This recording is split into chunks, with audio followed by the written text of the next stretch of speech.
Hello, and welcome to Chaotic Neutral Games.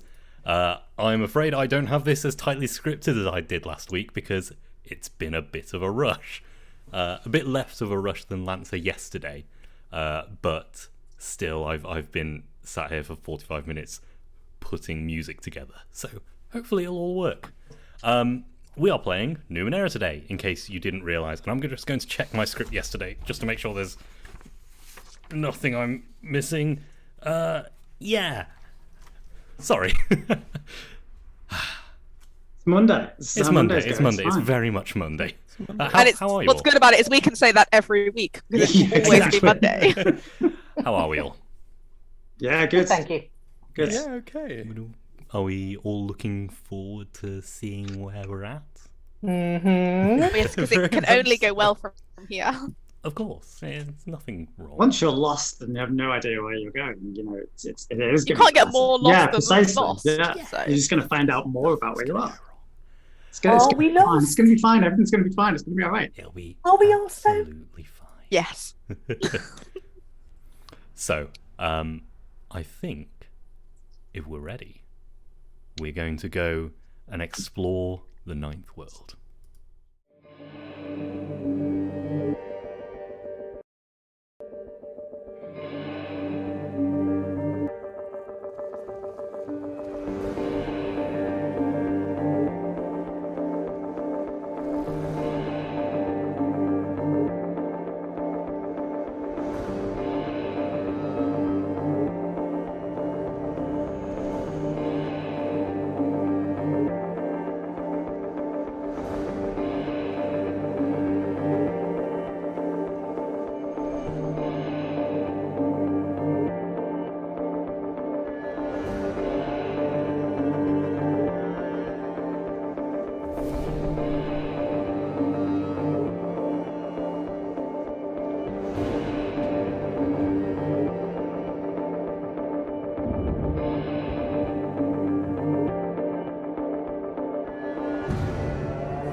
And welcome back.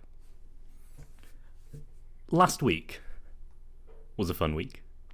We met our cast of characters. We met Kleegi. We met Messiah. I keep saying that wrong both times. I'll say it Either right is 50% fine. of the time. Fresh Little Letty and Trenton from last week. They were given a fairly simple mission. Just go out and collect a power conduit. They just needed more power for the town. They bluff their way past some alien soldiers with orders from some past controller. They managed to get inside. That was definitely a bluff. Wasn't a bluff. It was beautiful friendliness. It was 3 rolls, as I remember it, to do the same thing. Difficult friendliness. Kindness is its own reward. Yeah, exactly. You found your way inside this installation, these metal walls covered in moss. Found a few robot-like things which seemed to be putting themselves together from junk. Subsequently pissed off these robot things and dismantled them for junk. With a particularly good dive off the edge from the character who can control gravity, which I entirely forgot about. Even though it's the central thing about your character. After that, they managed to make their way into these places that had these generators, these power conduits, figuring out little bits and pieces about how they worked. They figured out it was a transport, but couldn't quite figure out how. So, when they were inside and lifting out the power conduit, they were mightily surprised when the whole room dropped, falling for what seemed like hours, free falling, and then suddenly crashing to a stop. Mazia climbed up to the outside and saw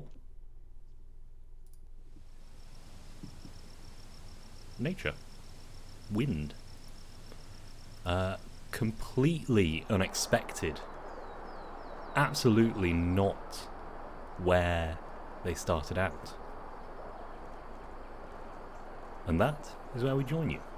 Mazia poking your head out, seeing this sheer wall either side of you.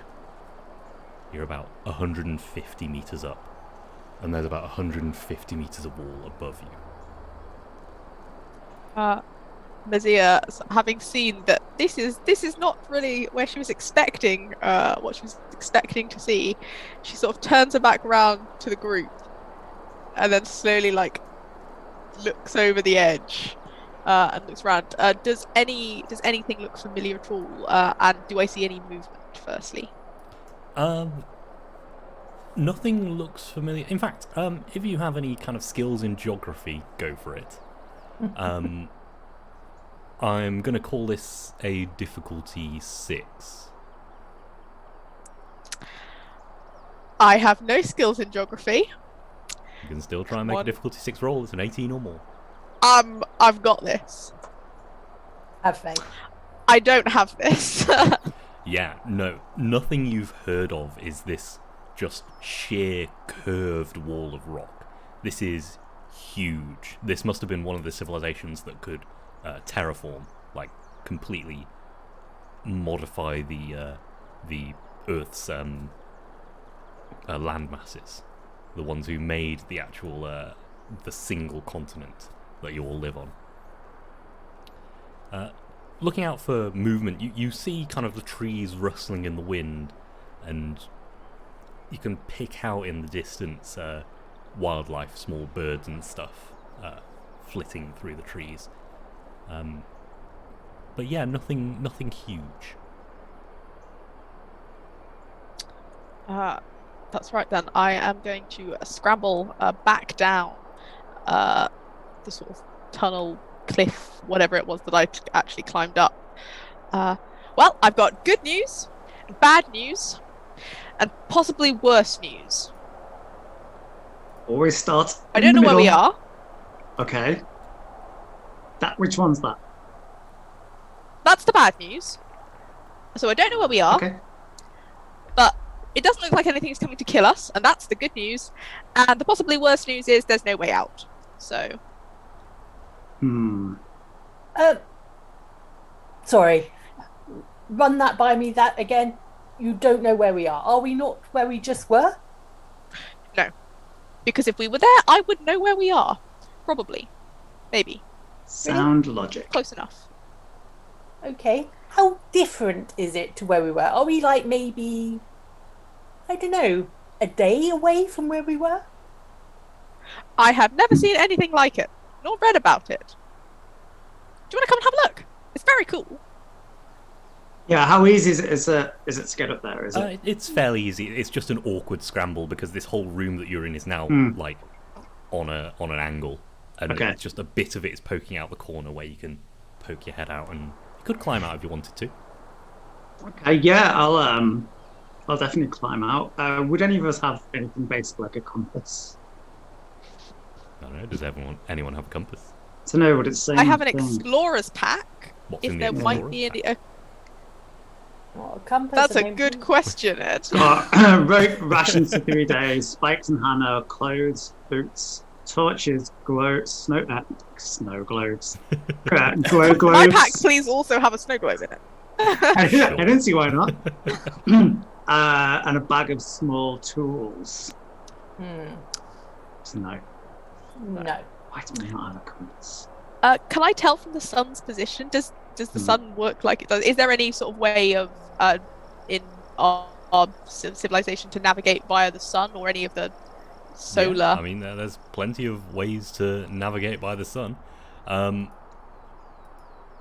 thing you notice when you look at the sun is it's not in the position you'd expected it to be. Oh. You'd arrived at your location kind of midday, kind of early afternoonish. Even though it was like thundering and storming, you knew the sun would be somewhere overhead. but it's in the east, as if it's just risen, even though it should be setting about now. Yeah, because we were only in there a couple of hours, weren't we? Yeah. If you want to give me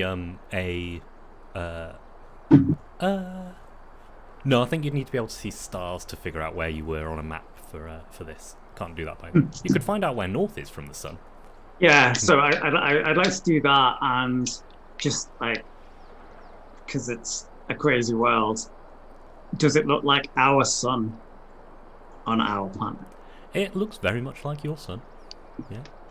But I can try and find out which way is north. It's a good start. Easy enough to do. You've got a wristwatch or something. There's a trick with that. And the sun is in the east, presuming you're on the same hemisphere. Yeah. Okay.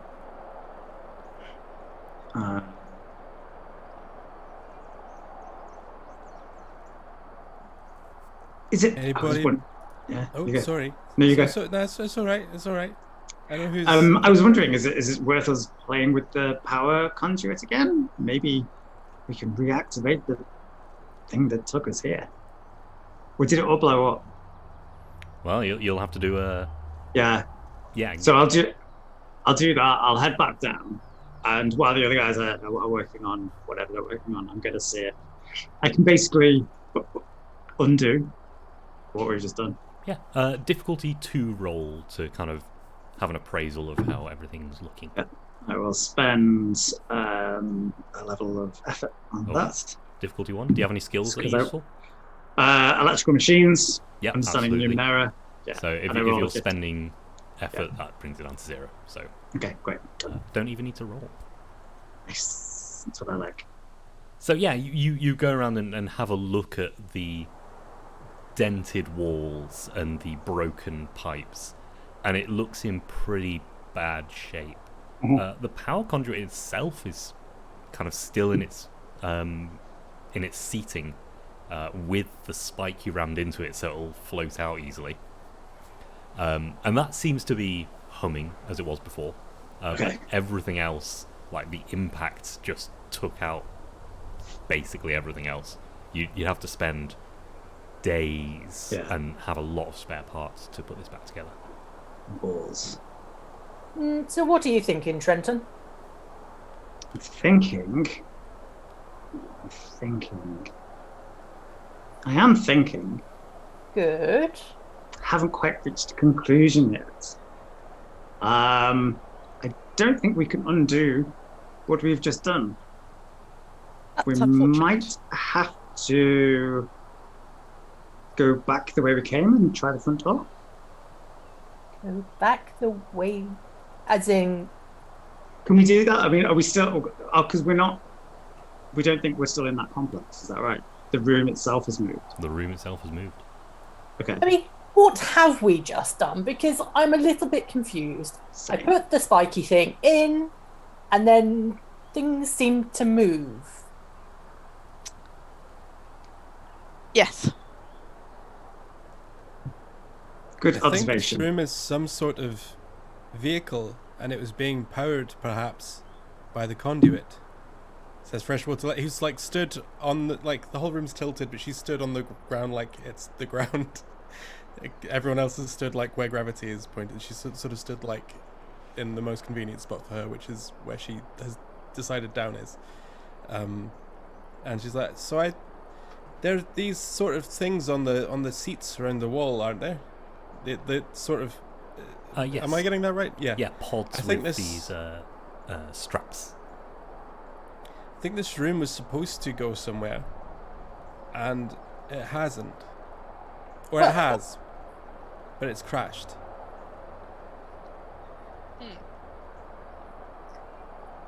Trenton, I'm getting the feeling that this is not immediately repairable.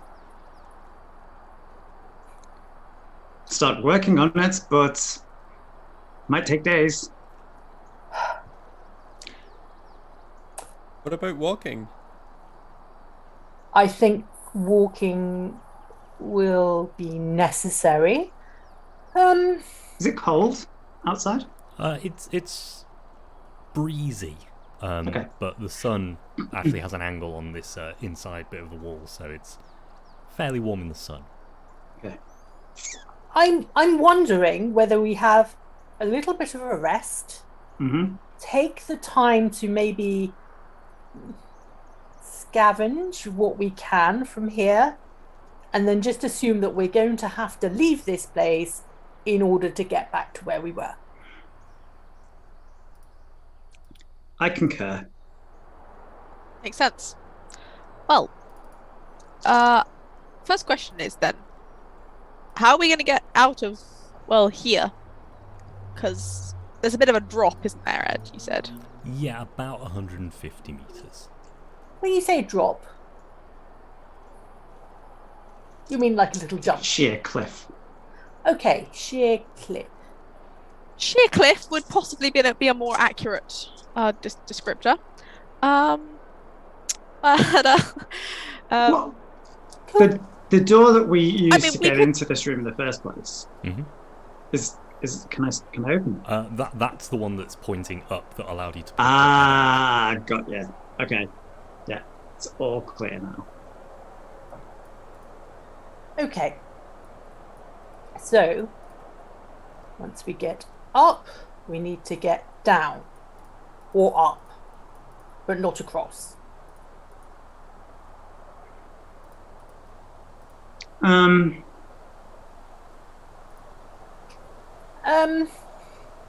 Letty, any suggestions about how we might navigate a sheer cliff drop? For me, walk. For you, I'm not Letty is 100% sure. the only person who isn't going to have a problem here. I'm going to start trying to fashion things like from all the metal bits that are around, and the tools. There was a tool shop, or was that in the other room? That was in the other room, but I remember you putting a load of them in your bags. Yeah. So just fashion things like picks and stuff. Some like rudimentary climbing gear. Yeah. Maybe some kind of metal, piss-on kind of things, which I don't think we have. But yeah, stuff like that. Yeah, absolutely. I think I'll call this a difficulty 2 roll. If you've got any skill in crafting. No I skill in can crafting. help you with crafting Numenera, because I am trained. Amazing. Yeah, absolutely. Take that. So, That is a 3. just what you Boy. needed. Yeah. So yeah, it's going to take time. So you've got a bit of time as you're kind of putting these bits and pieces together. So, Letty, just talk, like, the effect around you, like, how far around you does it go?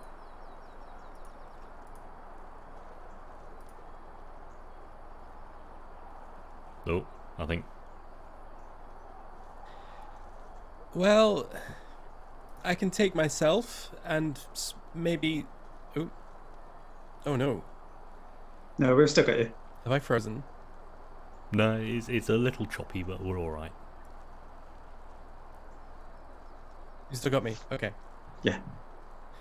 Well, I can take me, and I can take small objects. Can't always do both at the same time. Sort of got to choose. What I did yesterday with that fellow on the wall, that was a bit of a fluke. I did not intend to do that. Didn't anticipate that I could, to be perfectly honest. Yeah, normally it's just sort of my personal surroundings, and I can throw someone very far. But I'm not sure you'd want me to do that because I don't have a lot of control once I've set things in motion. Can you throw and then cushion? Well, what I do is I tell the nanites in the air that a certain direction is no longer down, and down is the direction of my choosing, and it sort of falls very far, very fast at the speed it would, and then it gets out of my range, and yeah. I could yeet somebody. I couldn't really catch somebody at the other end, I don't think. I don't know Sensing how that might far I end could up in a throw you mess. either. Yeah, I don't think you'd like it. rope? I too have rope. We've got about 200 meters. Sorry, we have about 200 meters of rope. The drop is about 200 feet of rope. The drop is about 150 feet. No, meters. Oh no! I'm going to have to convert. We've got. So I've got 30 meters of rope because I've got your rope. Yeah. So we've got 60 meters in total. Letty could go down, hammer some pitons in. We could lower ourselves down. It would be a very slow descent. Yes, but we could go 60 meters at a time. And I'm not the fastest in the air, but yeah. Ed, if I go out and have another look, are there any sort of ledges or anything that I thought we could like rest on or is it like literally just a sheer cliff, or It is if we go along slightly? remarkably smooth. Can we actually get those pitons into that cliff? Unfortunate. Maybe we should make an effort to actually see if we can get into the stone before we commit ourselves. Okay. Somebody hand me a hammer and a spike. I'll go out. I'll get the biggest, heaviest hammer I can, and the spikiest spike that I've had. Absolutely. Yeah. Alright, excuse me, Trenton's Sunshine. Sorry. Sorry, I was just saying Freshwater's like, excuse me, Sunshine, I've got to get out there. Get out the way. You're in the way. It's an Isaiah to me. Mazia's Sunshine. Mazira is like looking, and she's sort of like, she's aware that someone's behind her, but she hasn't like fully recognized that they're talking to her until she sees Letty behind her. She's like, oh yes, yep, and she'll sort of scramble back so that Letty can hover herself out. Thank you, noble jailer. And she steps out. Yeah, absolutely. Stepping out onto the wall, kneeling down. It's a fairly solid rock wall, but it does yield after a few kind of hard smacks with that hammer. Yeah, it's just normal rock. It's just in this very weird shape. How is it so smooth?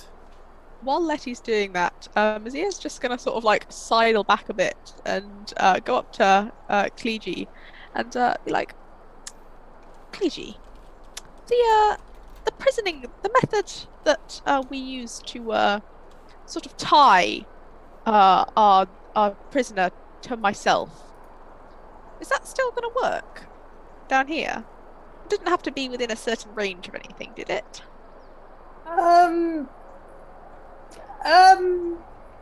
Cleege thinks back. Does Cleege know? Cleege does know. This is an artifact. It works wherever you are. Usually, the thing that Mazia holds would be kept right in the centre of town, so that literally the edges of town are the limit. But because she's holding it, she's... Okay, as long as you have it on you, it's fine. Good. This one, yeah? And she holds up, I suppose, the device. Yes. I'm slightly concerned that you're not sure that which is the right device, though. Just checking. I've got a lot of pockets, and what's that? And she'll, having realised that she's made a mistake in starting this conversation, she'll go out again and watch Letty under the guise of supervision.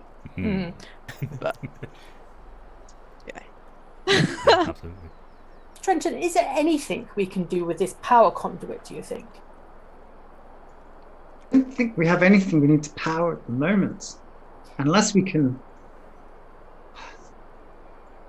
Is there anything in here I can rig up to, like... I don't know, it's not even... Like, it's a sheer drop. It's not like we can make a snowboard or, like, a toboggan or something. It's just sheer... It's just vertical rock. I'm not that nice. What about a paraglider? Oh, well, literally what I was going to say. I'm thinking like Breath of the Wild, off the cliff, just... You can... Mazia, have you ever done that? She probably has. It probably wasn't very Okay. successful though. Is there any top? Uh, Or no, you'd have to build it out of your own clothes. I mean, I have Hold this your coat lovely cloak, which I'd be sad to give up, but it is I can't even voluminous? say it. Voluminous. So it would do one, maybe two of us. Do you not think? I don't think now is the time to go jumping off cliffs, holding cloaks above our heads. Alternatively, we It's a practice risk. with Letty, see if it works. If it doesn't, she can change gravity, and if it does, then she can just zoom up, back up the cliff, and hand it back. What are we experimenting with the prisoner about now? I wouldn't worry about it. Okay, It's I've just got one of these theory. pegs in the wall. Oh, excellent! Good job! Good job! How many pitons do you think I can forge or fashion? There is plenty of metal in here, and you've got the Okay. tools to like pare bits of it off, like huge bolt cutter type things Nice. to cut bits. So you can make a fair few. Probably And enough we have to get you 3 down. spikes. I was gonna say, yeah. Do we even Floor need to attack. use rope? Can we just kind of we use a rope as safety, but we might be able to just bang in enough pitons that we can. Yeah. I haven't done. Trenton, would you have done any rock climbing? He might have used a climbing wall. But that's You're about a it. student, right? You've definitely Yeah, been to that's a what I climbing mean. gym. Yeah, I would have used a climbing gym in the student union, but that's about it. This is way out of my expertise, but needs must. As a basic plan that we can build upon while we have a bit of a rest, how about we form a wall of pitons and climb down? Are we going to get stuck at the bottom though? Does that improve our situation anymore? What's down there? Well, Okay, we let's can see. always then climb back up the pitons. It's more difficult, but yes. What does scan do? Can you scan? Scan tells you about the materials things are made of and what they Doesn't do. it? Hmm.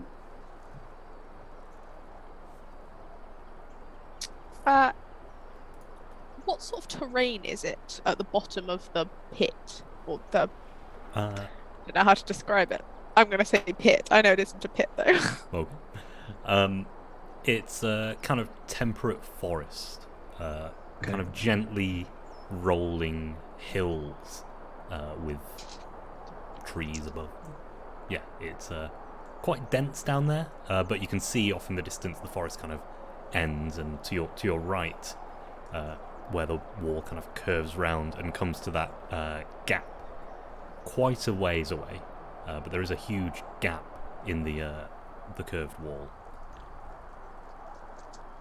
That bit is fairly clear. Seems to me that's the best way. Hmm. Not necessarily the best way out, but the best way to go. Well, okay. We can't stay here, can we? Let's face it. This is a no-go. We don't have the resources. We don't have the... Yes, Well, can't stay here. Yeah. Can't go up. Can't go across. Must go down. Take our chances. Okay, so we have a plan. We've got pitons. I'm afraid, Letty, this will mean that you will be doing quite a lot of work for us. Is that okay with you? Wait, hold on. I might just die of shock. Are you asking about my well-being?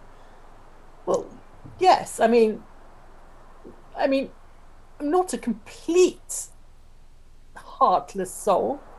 And it I would be recognise- awful if we came back without you, because that would mean either you died in our care or we lost you. Both bad options. Now that's the sort of tone I was expecting. I've just not had I've not been out on assignment with anyone who's cared about my agency about stuff, I guess. Well- Sure, I'll do some pit and digging. I can't go anywhere else. That is true. That is true. But we would be most grateful if you would sort of carry on. Maybe Mazir can help with the supervision of the pitons, and Trent and I can just build as we go. Sounds good. Sounds good to me, I guess. How many? There's a lot of these to do, isn't there? All right. 150 meters. You'd need. One a Probably meter. need a pit on every meter. I've got to do 150 of these. I think so. Yeah, Oh, I just no. thought about that. Oh. But you can, we have you can do it over like a day. You can do it over like a day. You know, you don't need to do them all in one go. How are we all for rations? 3 days. Okay, 3 days. good to know. Just check sure. that. Yeah. It isn't a survival game as such, but there are moments where rations become important. Yeah. That's why we can't stay here. There's no water. There's no food. There isn't anything really. As you say, we'll salvage what we can. We'll make some pitons. Take your time, Letty. Don't exert yourself too much. And when you're ready, we'll climb down, head off through the forest, through the wall. Sure, we'll find some civilization that will get us back to where we needed to get to in no time. Yes, we'll be fine. Absolutely fine. Be fine. Everything's fine. Everything's going to be okay. Everything's going to be Brilliant. okay. Everything's going to be okay. Okay. Are we going to take the power conduit with us all this way? I was just about to ask.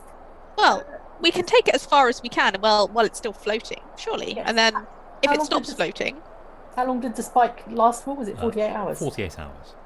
Okay. Yeah, well, we may. I mean, this is our mission still, is to bring the power conduit back to Vathica. So, you know, I see no reason why we shouldn't bring it with us. But yes, maybe somewhat tricky. Does the spike thing have a name? It doesn't. It's mine. No, Is it a cipher? it's a cipher, yes. Okay, so I have a power siphon. I have a power siphon. If that runs out in 48 hours, we can drain the power from one cipher into that cipher. We have another 48 hours. No problem.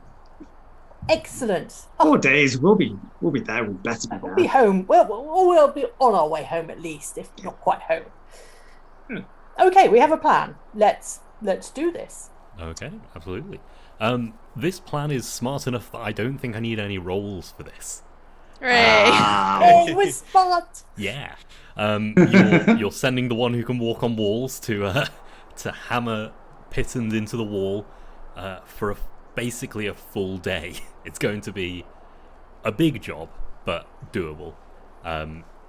So yeah, that's what Letty's doing the whole day, while Trenton's at the top clipping bits of metal from this wreck of a room, building more pitons to what's the word? To add to the ones in your pack. For the first 30 meters, if somebody else wants to work from the top, then we can do 30 meters from the top, hanging from a rope, abseiling down, bang, bang, bang. Letty can work from the bottom, shave off a little bit of time. Yeah, and also we don't need pitons right down to the bottom. Like, you know, we can jump a couple of meters, you know, fairly safely. So you can leave off the last one. Yeah, So 149 exactly. makes all the difference. Well, that's a good idea. Well, how about I supervise Letty to start? And Zia, do you want to just check there's nothing worth, like, scavenging here in this room? Because I can't remember if we did that last time or not. You did not. We did not. No, I will very happily poke around the room looking for firstly any ciphers or anything shiny that looks exciting. Yeah, absolutely. And then secondly, anything that I think might be useful, anything that I could, you know, turn into anything that would help us give me survive. that salvage roll. 19. 19. Yeah. Nice. I'm gonna have you roll some ciphers. So 20 and percentile, and then I will tell you.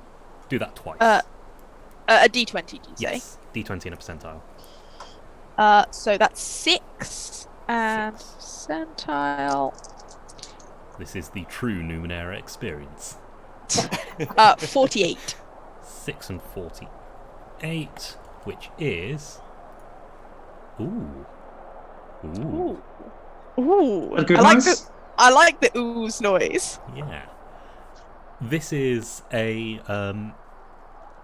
piece of control from inside the room that seems to have been connected to the mirrors outside in the previous place.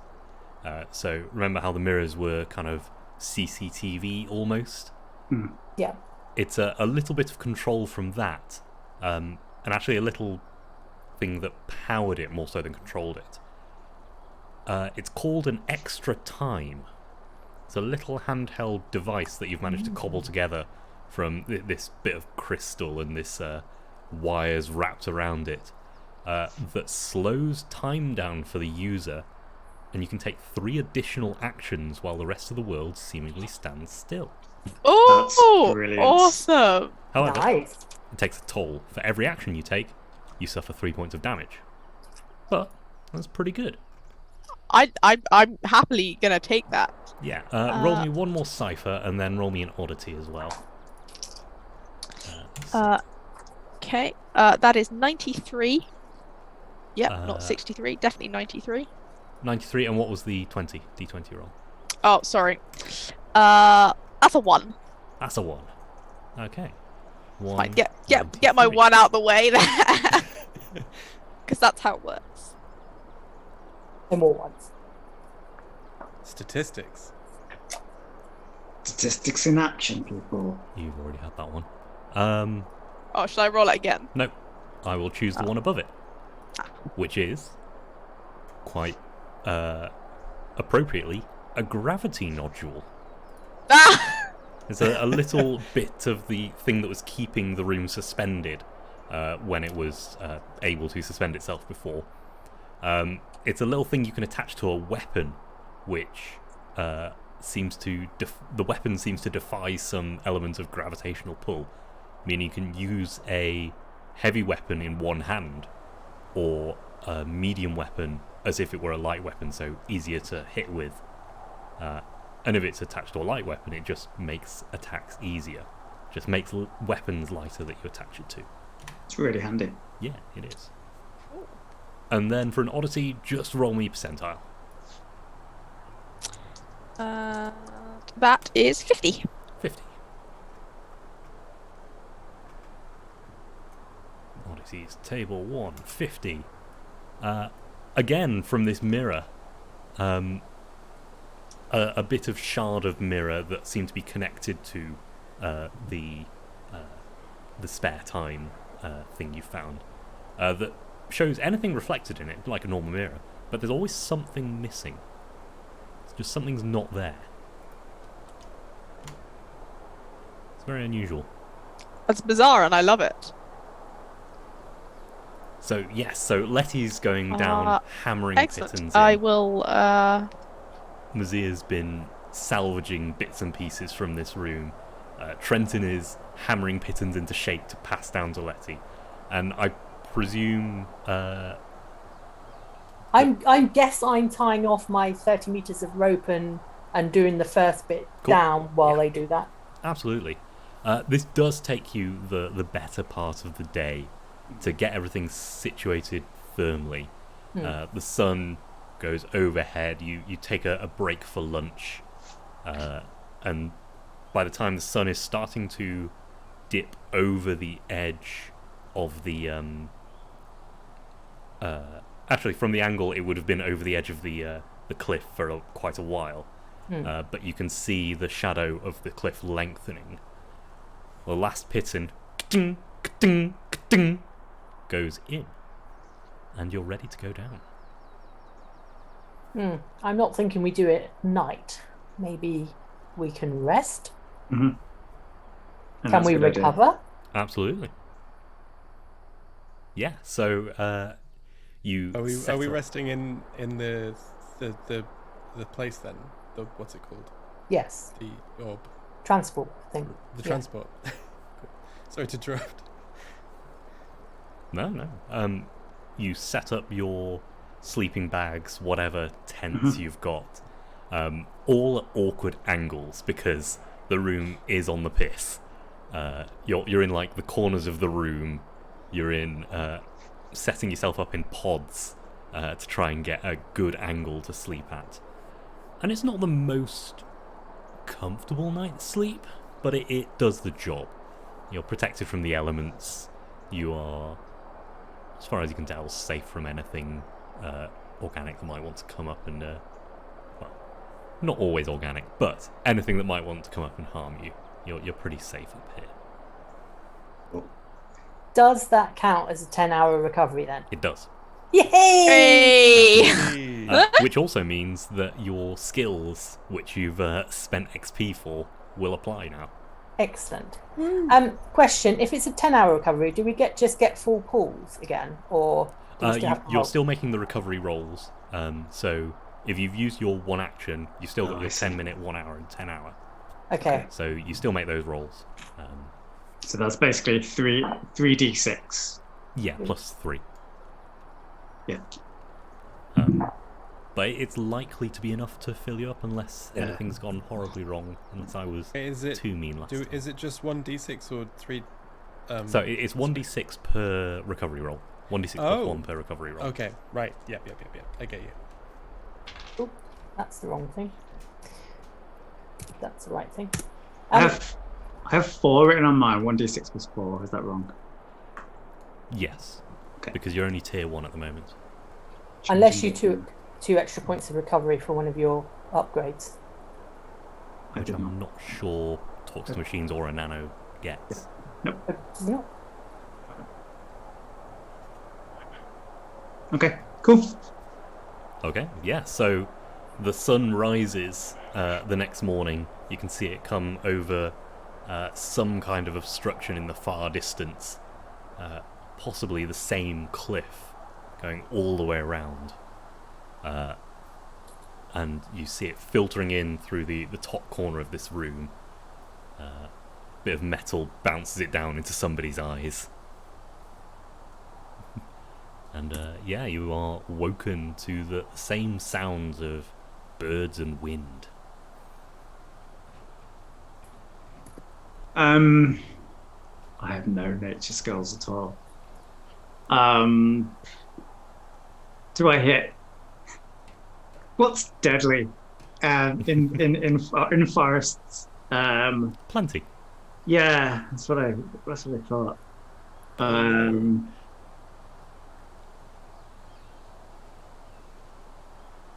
Is there can I rig up like a electrical pokey rod? What they called? Like cattle prod?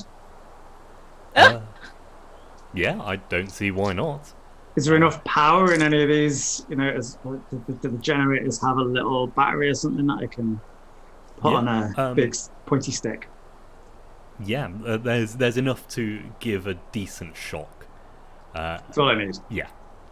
So, yeah, give me a crafting roll, and we'll see if you can make yourself a cipher. I have electrical machines, but no actual crafting. Okay. I have okay. planning and organizing, and I rolled a 19. A 19. Oh, nice. Absolutely. Yeah, we're going to call this a one-use taser cipher. That's fine. Brilliant. You can stick it on the end of a stick, and if you jab it into something, it will be stunned for a round as it gets shocked. Right. How many ciphers are everyone carrying? Just out of curiosity. I'm now carrying 1 again. Okay. 6. But you've got the bag. They're in my bag, or some of them are in my bag, some of them are not in my bag. And you've been making depletion rolls every time you put things into the bag? I didn't over the I put the new ones in and I didn't make a roll. It's Did a we D20. was it a D20 we and changed? if it's a 1, it changed stops it working. D20 is what is in the book. It's fine because I've already had my 1 for today, so Don't say that out loud. it's an 11. So it's 2 1s, Okay. but it's we're fine. good. The good ones. I have 3, including my single-use taser. And you're a nano, so that's fine. Yeah. I have 2 because last time I got my temporal viewer got stolen by a robot. It I'm did. real mad about it. So I wanted to steal the contents of it, and it got the jump on me. Yeah. Good. Nobody's over the cipher limit. That's good to know. So, Okay, what's the shall plan for we today? eat a bit of breakfast and let's go and scale a cliff? Yeah, absolutely. Are you bringing the power source down with you? Yes. The power conduit. Yes, Okay. we are. Who's bringing that down? As it's sort of floating. Yeah, as it's sort of floating, can we get Letty to sort of like gently lower it down? How, like, If it's floating, there can any you way just we push it could- off a cliff? Make yeah, it that's gently why I float wonder, down. like, will it sink very quickly or what? There's one way to find out. Yeah, well, we can do a small test in this room, and I will take it Okay, there's to the two ways to platform and find just out. and just push it off a table or something. Yeah, it picks up quite a bit of speed as it falls, and then like when it gets to the very bottom, it decelerates quite quickly. Okay. Yeah, it only seems to have that little field where it's close to the ground.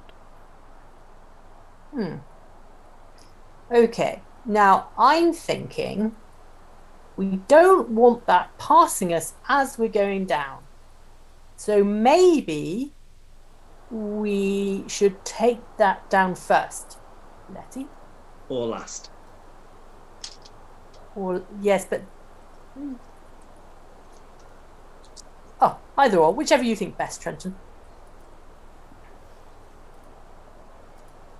I say at least one person bottom, then we can push it off the cliff, and that person can catch it if need be, and then the rest of us can do down. Yes. So, let me get this straight. We're going to drop a pyramid that will drop very, very quickly, and I'm going to catch it. It'll slow It's down. gonna it'll be catch fine. itself. Yeah, Probably. you're just there for just like for backup. Just in case. Yeah, you won't need to do anything. I can go down second if you want, and I can be there. Then we can have my Pulls coat. I can put my coat like a little safety net. We're going to catch it in a... Letty pulls out a little pen from her pocket, which is an Odyssey, and she points it at this conduit. It will tell her how much it weighs in runes that only she can decipher. Ah, That's a thing that you get when you can control gravity. yeah. It is much heavier than you expect it to be. It is super dense. Oh, And this is a big chunk of metal, so it was already looking heavy. oh boy. This thing is very... I don't want to be under the... I don't think you're... Even with the floaty powers, I'm not sure you... Can we just push it out? Can we just push it out and see? No harm, no foul? Either wanna it be will under catch it. its either it will catch itself, I think, or it won't. And I sort of think, you know, Letty's right. The only way to test is just a... I was thinking more that it would be nice to have somebody at the bottom, just in case there's other people around and we don't want to go squishing things unnecessarily, or indeed have them steal something that's quite valuable to us. I can go first. It's fine. Off you go then. Okay. Okay. I might regret this. I will. Do we not Yeah. want to tie ourselves together, the three of us who are climbing down, and then if one person falls and slips and falls, the other two will be there to sort of Yeah, okay. catch their weight? So we're all three going down the cliff at the same time. Yeah, but separated, you know, but tied together with rope, and also probably the person at the top or person at the bottom. Like, is that how you actually climb, isn't it? They move where the like rope is. Yeah, and you being a delve, I don't know anything about actually climbing. I feel like Mazir would know, Yeah, but Mazir Roxy would know. doesn't. That's the problem. Well, Okay. Mazir gives a sensible suggestion of how to actually climb down a cliff without everyone dying, involving, you know, people catching each other's weight. But yeah, I just don't know.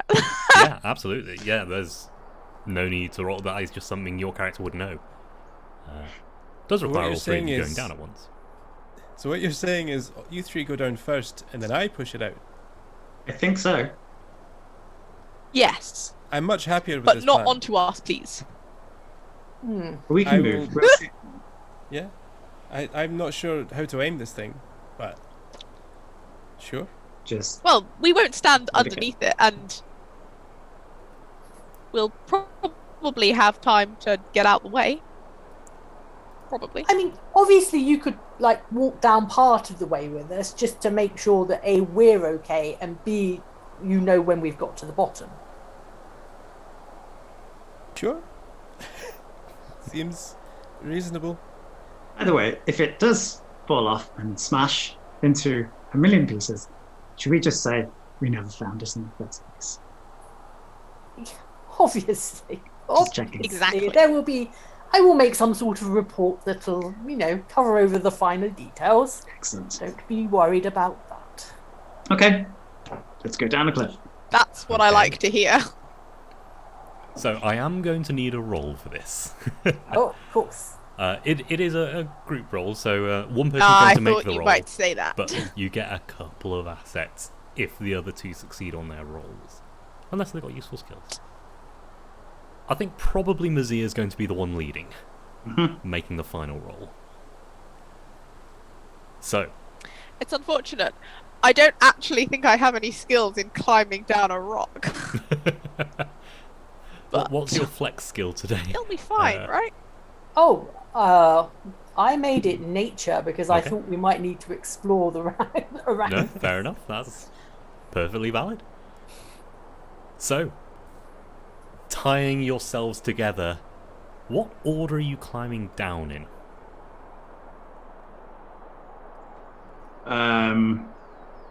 Well, I Who's feel, strongest? Yeah, I feel that I probably should go at the top, shouldn't I? Yeah. And Okay. bear the weight. And then maybe Then I- Mazir in the middle. I think maybe Mazia first. Okay. I was Yeah. thinking Mazia first because she'll be able to she knows what a sturdy piston will feel like. So Sure. if there's any that are a bit loose, she'll be able to resist and say, "Oh, don't put too much weight on that one." Or, There you go. That's the order. Okay, absolutely. So Mazia carefully downwards, moving your way down, tying ropes to pitons on the way down for Trenton to unhook them as he gets there. You've taught everyone the pattern of hooking and unhooking, which ropes go where, to make sure everyone is as safe as possible. First of all, I'm going to take rolls from Trenton and Clegy to see how many assets Mazia gets. Because 3 of you working as a team is helpful. It does help. a lot. 15. 15, very nice. 16! 16, absolutely, yeah. 2 assets, as the 2 that you taught this pattern to seem to have picked it up and are, quite competently working your way down the wall. You're maybe 50 meters down at this point, Mazia. My beginner's climbing wall practice has paid off. Absolutely. Excellent.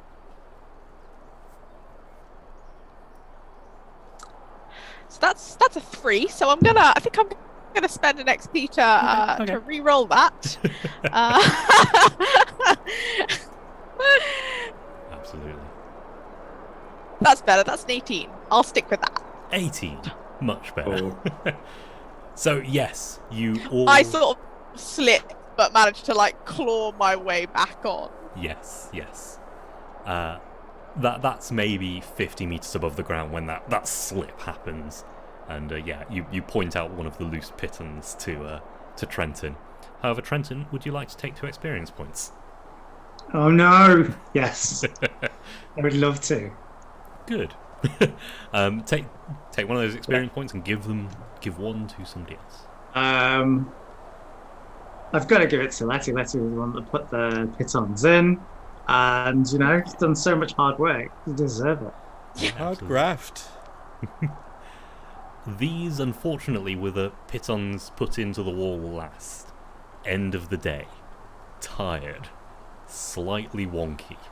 Some of them are pointing slightly downwards. And Trenton, your foot slips. You catch yourself. And that's the loose one. Oh no! You are like dangling loose in the middle now between Clegie and Mazir. Holding my glasses on. Ah! The duffel coat playing in the background. Yeah, absolutely. It's the wind is buffeting you, and actually is blowing you with your big trench coat off the line of pitons. Clegie and Mazir are actually having to hold on quite hard to keep you in line. We're about 50 meters. Is that right? 50 You're about 50 from meters off the bottom? ground. Yeah. I want to take out maybe just a screwdriver or something. If I have a little pick Yeah. in my tool Yeah, thing, it's and just try and hammer it into the wall just to stabilize myself a little bit. Yeah, absolutely. Give me a might roll. Yeah, and don't have much might. Yep, and it's going to have to be a high one if you're trying to just hammer this straight into rock. Oh, I've already rolled, so it's too late for me to add effort. No, because you haven't told me what the roll I haven't is, told so you. I can add effort. Yeah. Okay. I will add 2. Oh no, I'll add an effort, so I lose 3 points of might. Okay. And I rolled an 11. It was a 5. Down to a 4. You needed a 12. Oh, what? There are more things you can do. You can spend the next P to re-roll if you wish. Oh, that's exactly what I'll do. Okay, yeah. Your first scratch is off. Can I provide some good advice, having seen him do it once, and maybe sort of say, wait till the wind drops a little bit, and then hammer, go for the center, not the edge. Really unhelpful stuff. Yeah. Okay. It's a 5. You needed a 9. This isn't going to end well. No. Yeah, your second again scratches off the rock, and at this point, it loose from your hand. You put so much force into it that you couldn't hold on to it. Your screwdriver goes tumbling Oh, down. not that screwdriver. That's my dad's. Oh no. Nice. Kill me. Mazir and Clegie, what are you doing? Assuming that Mazir knows something about what to do when someone has fallen off the climbing wall. Unfortunately, Roxy has absolutely no idea about anything. I've gone climbing once when I was in primary school or something, and that was enough. If this is the rope, you've got Clegie at the top, you're at the bottom, and then this is Trenton, and the wind is blowing that way. That's what you're at the moment.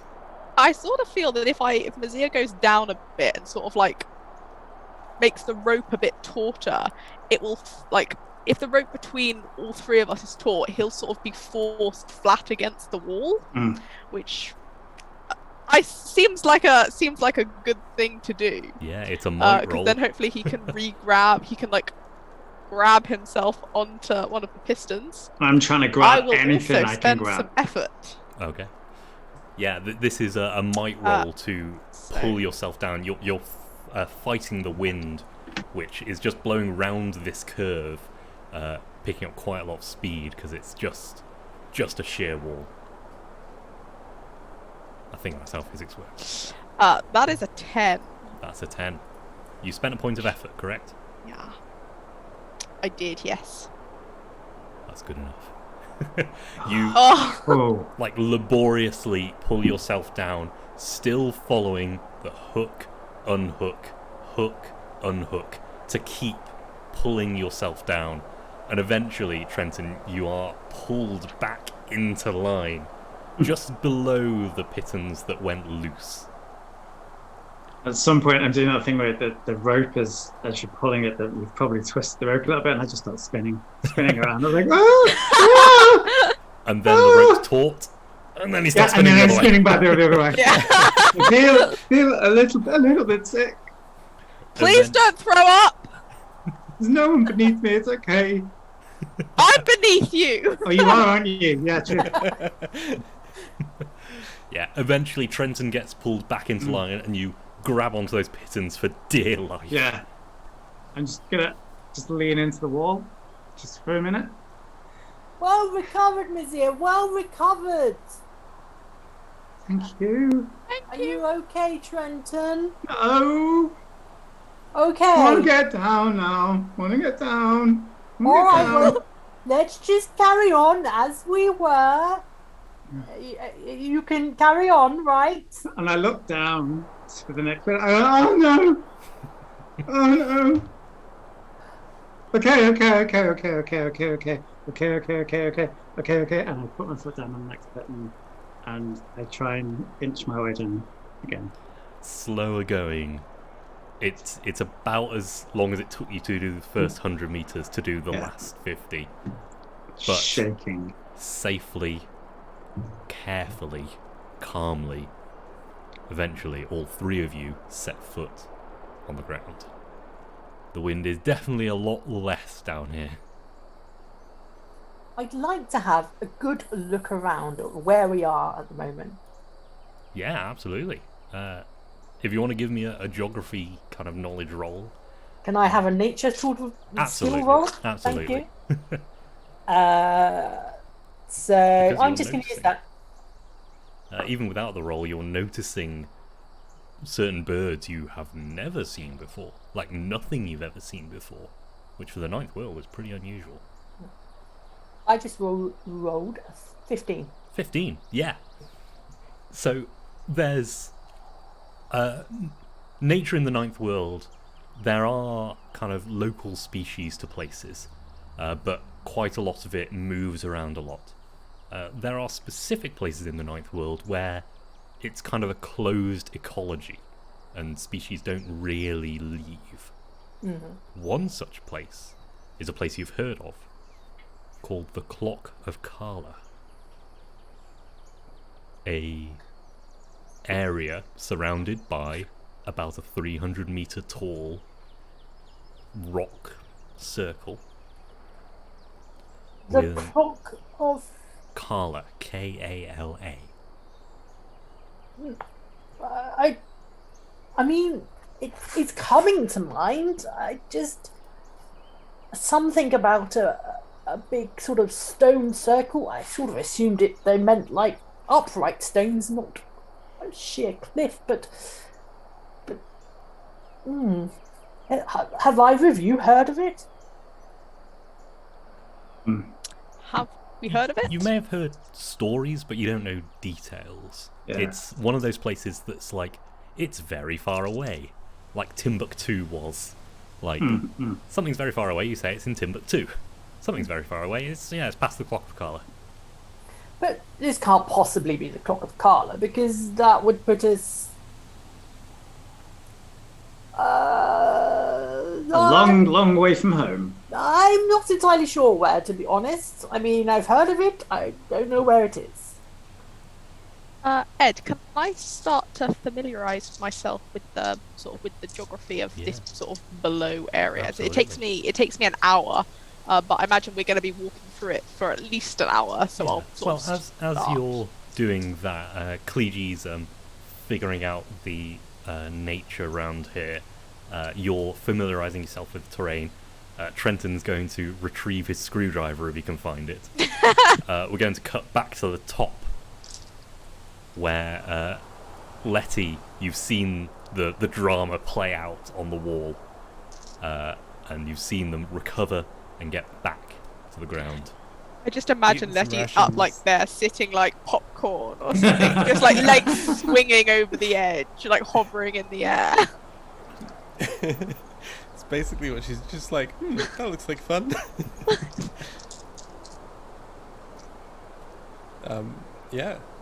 She's I feel like she's sat watching, but she's sat as if like by the side of the hole, so she's like flat, like sat cross-legged on the wall, eating a ration, just like having a great time. Next to her, sort of in the hole, is that pyramid she sort of got there, floating there. A triangular prism, not a pyramid. Oh, sure. I know the difference between those. It's like a cylinder, but instead of a circle, it's a triangle. Whereas a pyramid is pointed at the top. I see. I get you. I've been imagining sort of I get you. Me too. So she's gonna check and see if everyone's out of the way. Yeah, they've started to kind of spread out.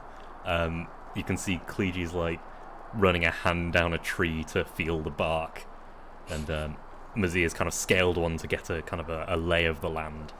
And Trenton's off getting his screwdriver, which he dropped. So she just sort of reaches a hand out, grabs the side of it, and just sort of slides it out of the hole. Yep. Um, And it just tumbles. It like almost scrapes off the wall, but the repulsor field kind of pushes it away from the wall, so it actually starts moving away from the wall. Almost into the tree line. Not quite. Those of you at the bottom hear from above. What? Very, very quietly. Oh! And then a spray of dirt as this thing thumps into the ground, leaving quite a large crater. Oh, shit.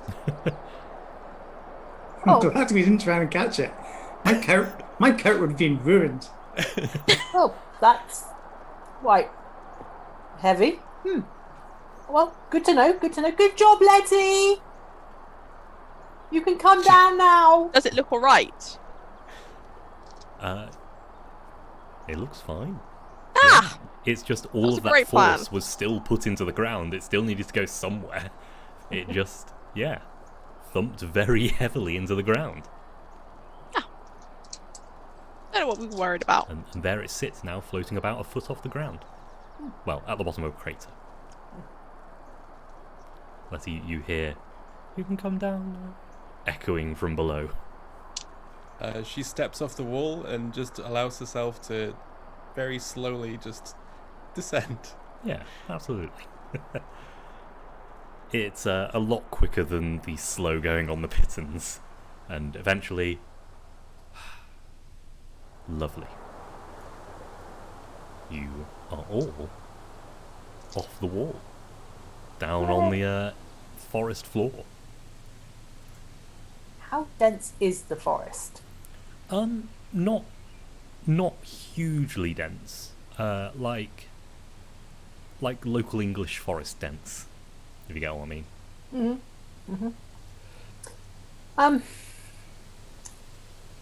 I mean, I'm loath to do this to you, but I feel that maybe I should tag you all, just so I know where you are in relation to me.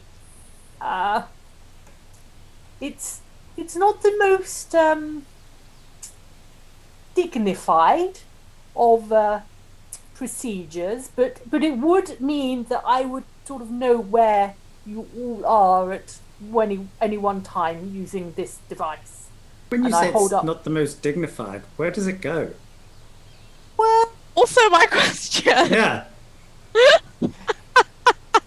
I mean, it does require some bearing of areas, but it's for a worthy cause. I'm sure you'll agree, and it only smarts maybe for 2 minutes. And I hold up my follower tag artifact, so I can tag up to 7 followers. I have a glass plate which I can look in on this device, so I can determine their distance and direction relative to me. Ooh, very nice. The tagging process is somewhat demeaning, so it is likely that only your followers would ever submit to it.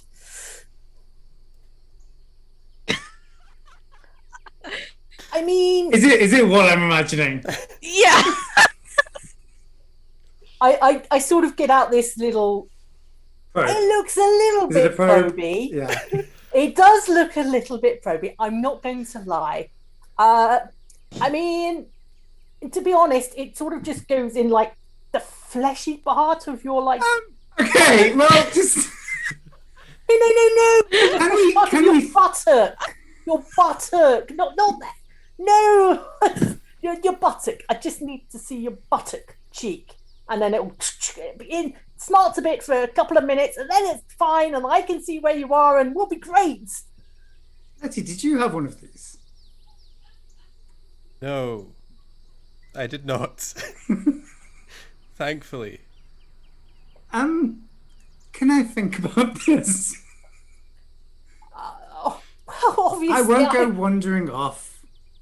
Well, Does it last? say again? How long is it? How long does it last? It sort of lasts until it gets removed. My understanding is it doesn't get removed that often. Do you have the tools to remove it as well as install it? Not on me currently. Go on then. Tag me. I pulled down my pants. Bam, bam, bam. I shoot Trenton in the buttock cheek. Ah! This hasn't been a good day. Rub it for a little bit. It'll feel better. Trust me. I'm going to go off into the bushes. Keep looking for my screwdriver. I turn to Mazia. Yeah, Museum is definitely not going to go first, but having seen that it didn't look too bad, yeah, she'll pull down her trousers as well, not all the way, just a little bit, and let you Yes, inject her with her. I try and do this sort of quite awkward, try and keep your dignity thing, like try and, put bits of my clothing over you to just give up and then just poke it into you and shoot it off and go. Lovely. Great turn of phrase. Do I even need to be here? Can I...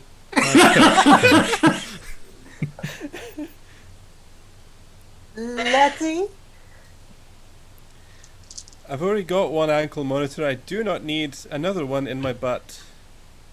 To be fair, my ankle monitor does not tell you where you are in relation to me, or Kaliji, for that matter. It really would be very helpful, I'm sure. Yes, and we've done it, so you have to as well now. I don't think she needs to Totally know fair. that. Just, amateur jailing 101. It's probably a good idea if your prisoner doesn't know that you don't know where they are and they're being tagged. But that's okay. I sort of Right agree now. with you once she said that and just go. I don't want to tell you how to do your job. Mizia would love it if someone told her how to do her job. She has no idea. Well, all the more reason for her to have this. Yeah, I think it's a good idea. Also, Letty, it may allow us at a future time to remove the ankle cuff. And again, I sort of mutter very much under my breath if we actually know how to do that without killing you. But it would allow us to give you freedom at a future point, which I feel is coming very soon indeed, because you have been shown to be so exemplary in your help of us, and really, I just need to know you're safe. Prisoner of the year. I think I'll take my chances with the ankle monitor. You can try and catch me. I'm not. Not Hold getting it shot in down. the bum. Hold it down. It's fine. We'll get her while she sleeps. Hey, I'm not sure about that. Am I able to absolutely turn on Fiji charm at all to Letty? So the way I do PvP stuff is if both agree to a roll, then that's fine. If basically everyone has veto powers on that. Mm-hmm. I can't see a world in which Letty would agree to this, because Letty's got plans of her own. Fair enough. Oh, fine. Just, I know it's difficult, but just try and stay with Mazia if you're able to. Honestly, at least if I can keep an eye on her, if I know you're near her, it will make me feel better. Let's be honest, we need all four of us here. We don't know where we are, where we're going, what we're going to face. You know where we're going? That way. Oh, okay. Well, we have a plan. I like a plan. initiate plan A. Go there. Excellent. Go, well, yes. Let's go there. Just for the GM, where are you pointing when you say there? To the gap in the sort of crater on the sort of other side of the forest. As I've been familiarizing myself, do I have any idea how long it would take to walk that way? Like, can I gauge a sort of distance of... Yes. Knowing the height of this sheer rock wall and looking at the size of the gap in the distance, by foot it could be a week or more. Oh. Good. That's good. Thrilled. I possibly am not gonna tell my companions that. I feel that's not a way to get everyone's spirits up. But I will, as assuming we're going to start walking shortly, I will keep my eyes out for anything I think we can eat, and listening out for any sorts of sort of fresh water, and any sort of plant. Yeah, any sort of plants or any animals. Yeah, sure. So let's take a roll for food and water. Yeah.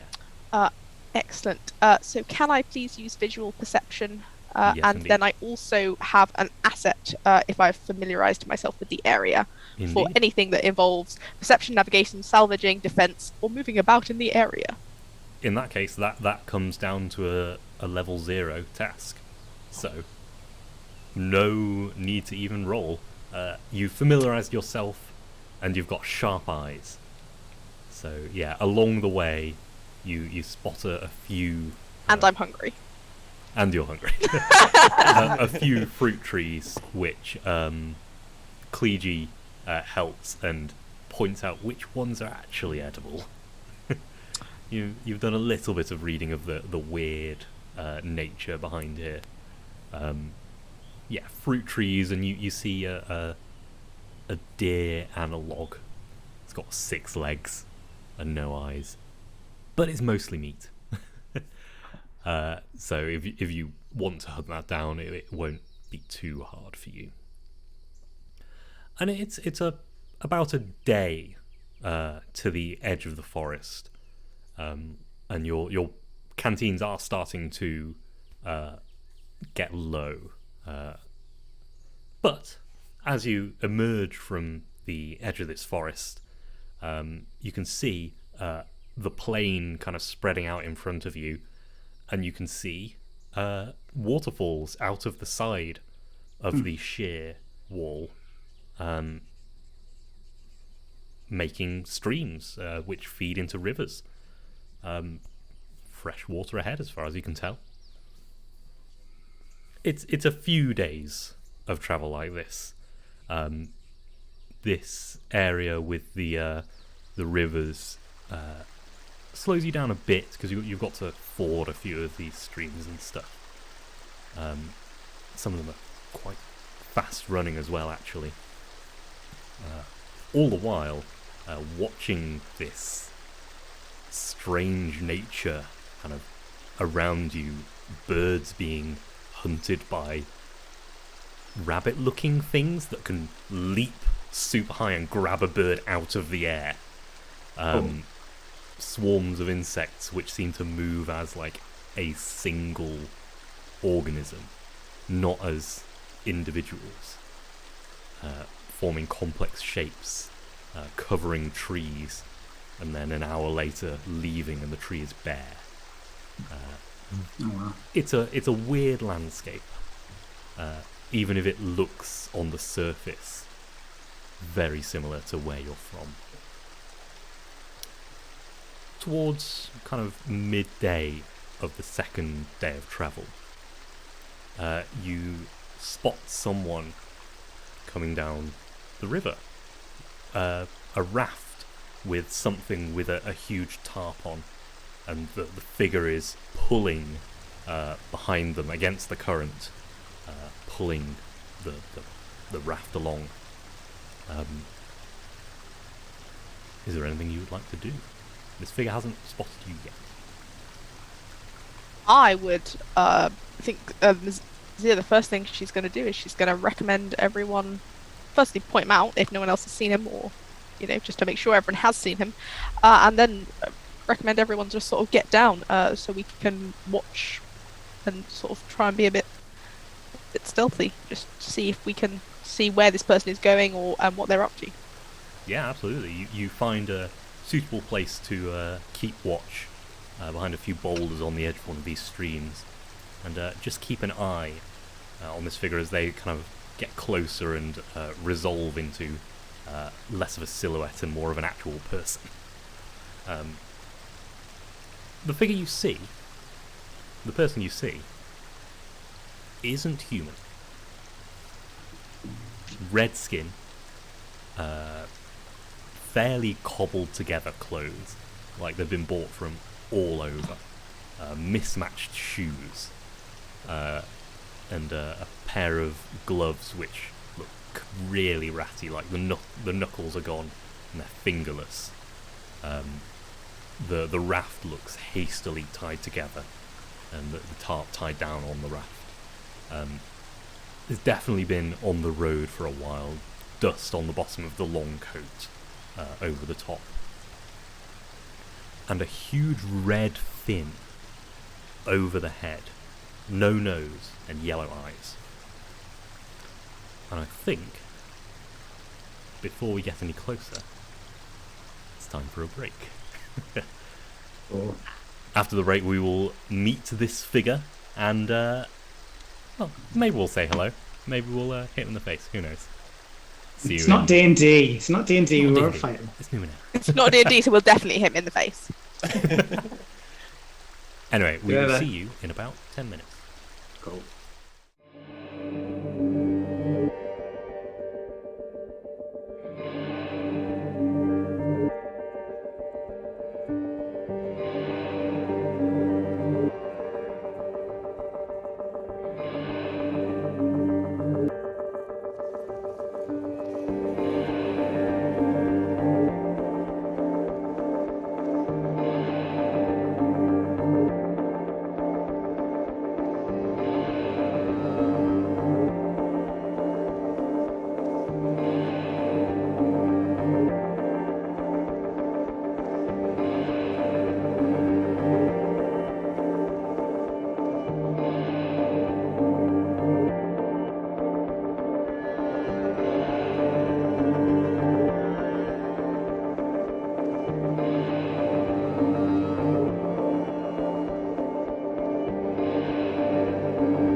And welcome back.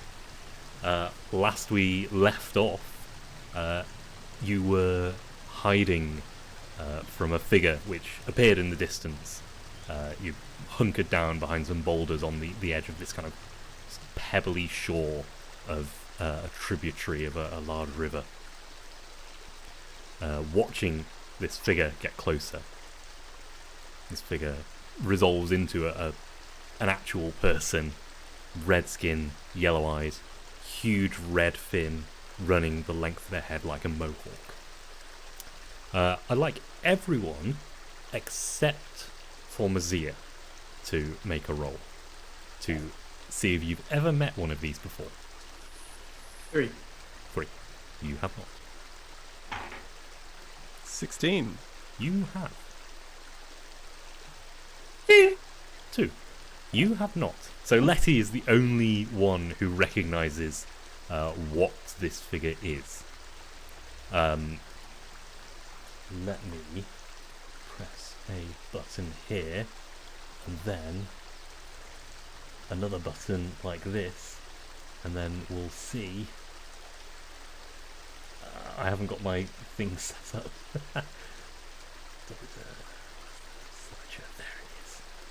There we go. On stream now is kind of an archetype of that. Oh, cool. That character. Letty, you know that this is a Vargellan. They're visitants, so alien to this world, but they've been on this world for so long that it's basically their home planet now. They, like humans, have forgotten how to use whatever technology they did use to travel between planets. So now they're just another person out in the world. This one hasn't spotted you with their raft with this thing covered in a tarp and their ratty clothes.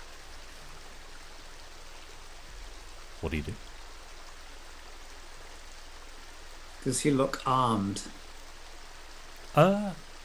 Looks like he has a kind of short sword strapped to his side. Okay. but yeah, kind of self-defense armed rather than heavily armed. I've never seen anything like it. Any idea what it might be? Shh. He's just a Vargellan. You guys never met a Vargellan before? No? Say I have to. They're Friendly? not. They're fine. They're just people, you know. Used to have one in the crew.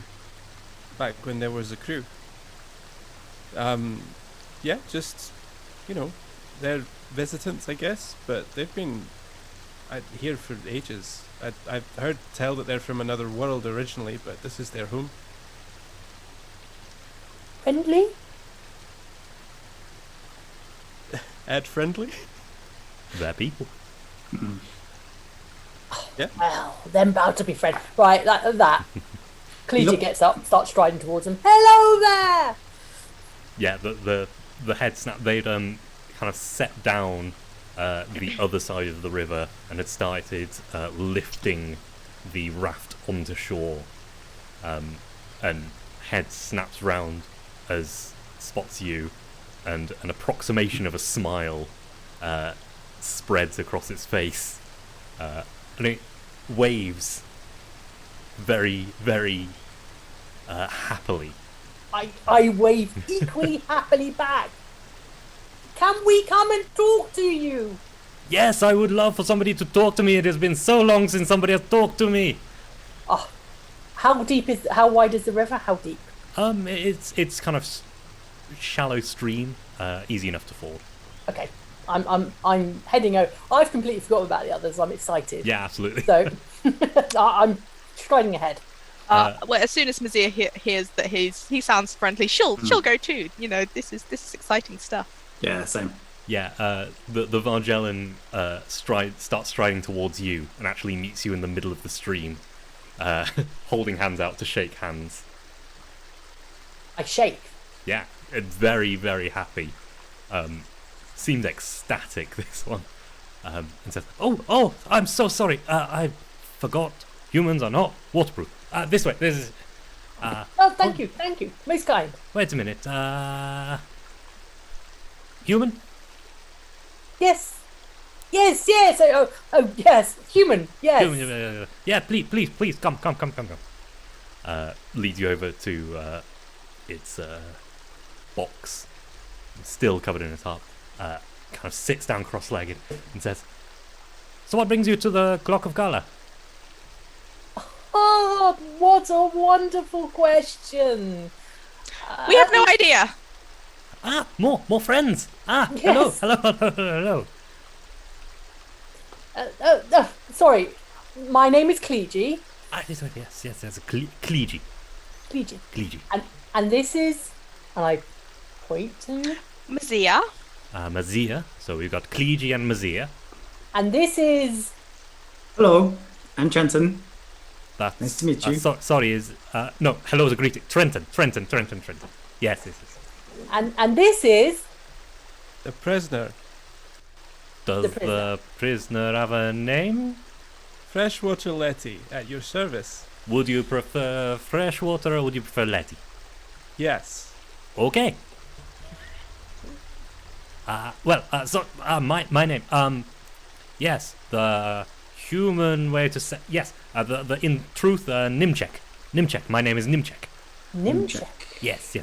Well, it's wonderful to meet you, Nimchek. We really have no idea how we ended up here, but it seems a rather remarkably beautiful area. It's a little savage. That is untouched. It is unusual. There's all sorts of strange things. Yes. Have you lived in this area long? Oh no! I am a traveler. You can tell by the state of my coat. I am a traveler. I travel. Where have you travelled from recently to come out this way? Oh, recently,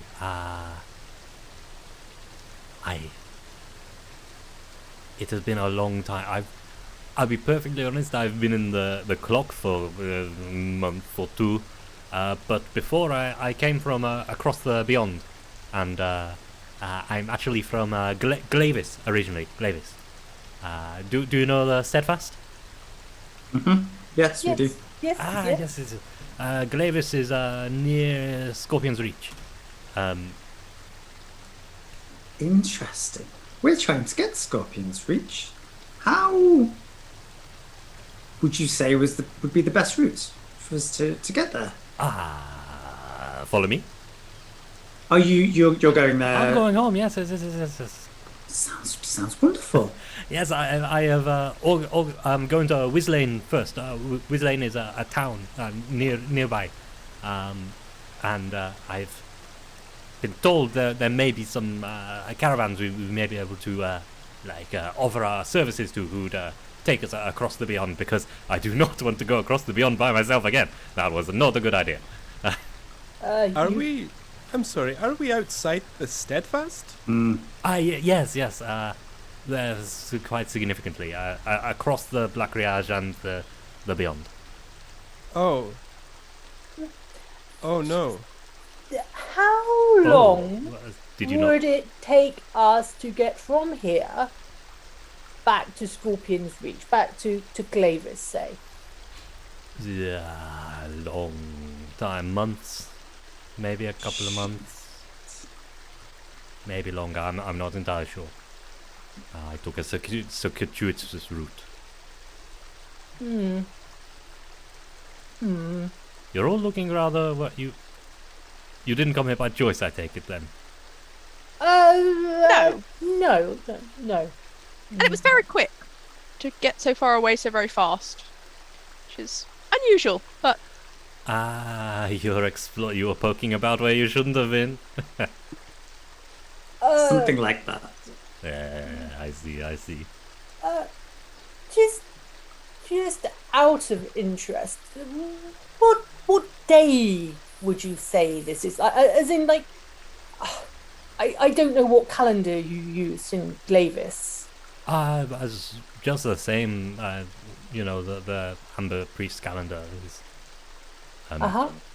And would repeat a day. I don't know if there is a Numenera calendar, but would repeat like 2 days after you started your adventure. So you haven't lost any time. Only good. space. Good.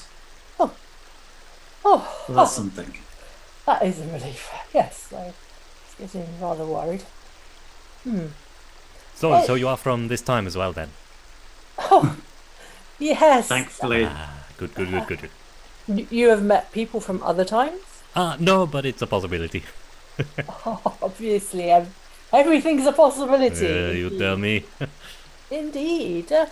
What are you transporting? Are you selling stuff or? No. I needed to come and get this from home. It's not from. I need to bring this back home. It's fine. You got this in the clock. Yes. what is it? It's just a piece of technology. Our town needs a bit of help, and so I was chosen to come out here and grab it and bring it back. So tough job, but somebody has to do it. Oh, indeed. We've had similar sort of missions before where we've had to get stuff for certain notable people. Yes. What would your town use this for? I'm not entirely sure. I was just told what to find and what to bring back. I'm sorry, my head is slow today. I use most of it for body at the moment. Sorry. No, obviously. Maybe we can share a little of the food that we have. Maybe some. Of course, the more the merrier, and I will be a better talker tomorrow. Indeed. Is it about time to settle down for the night? There's maybe another quarter of the day left before it's starting. It's camp time. Okay. Nimchek, yes. Do you when you sleep outside at night? Is it dangerous? I've had no trouble. I normally dig a hole. Dig a hole. Okay. Well, if it works for you, it'll work for us too. We can certainly try. Shall we walk on for a few more hours? Well, maybe we can help you with your raft and.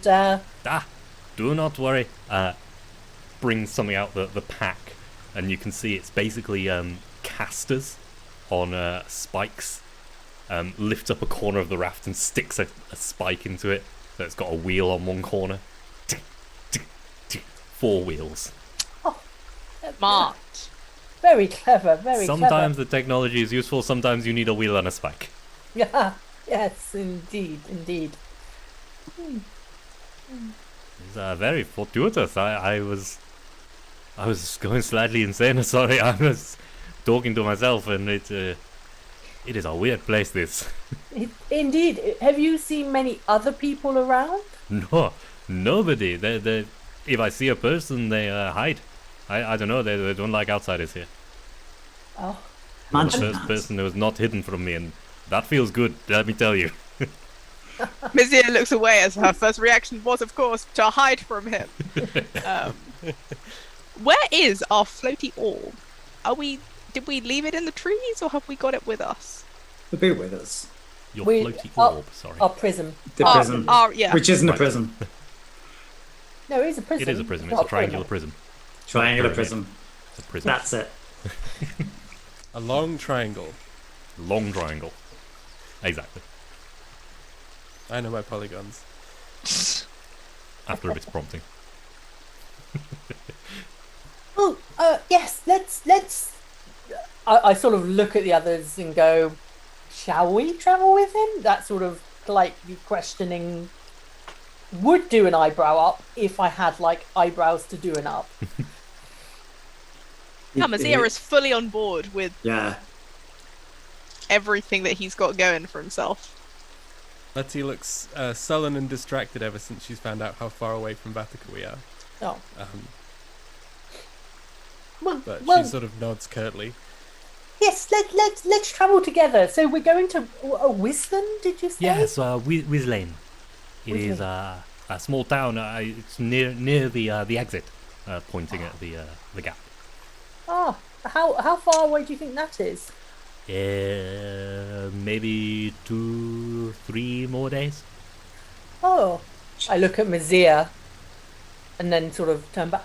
2-3 more days. Oh, that's not very far at all. It's like, slightly less than I thought. Good.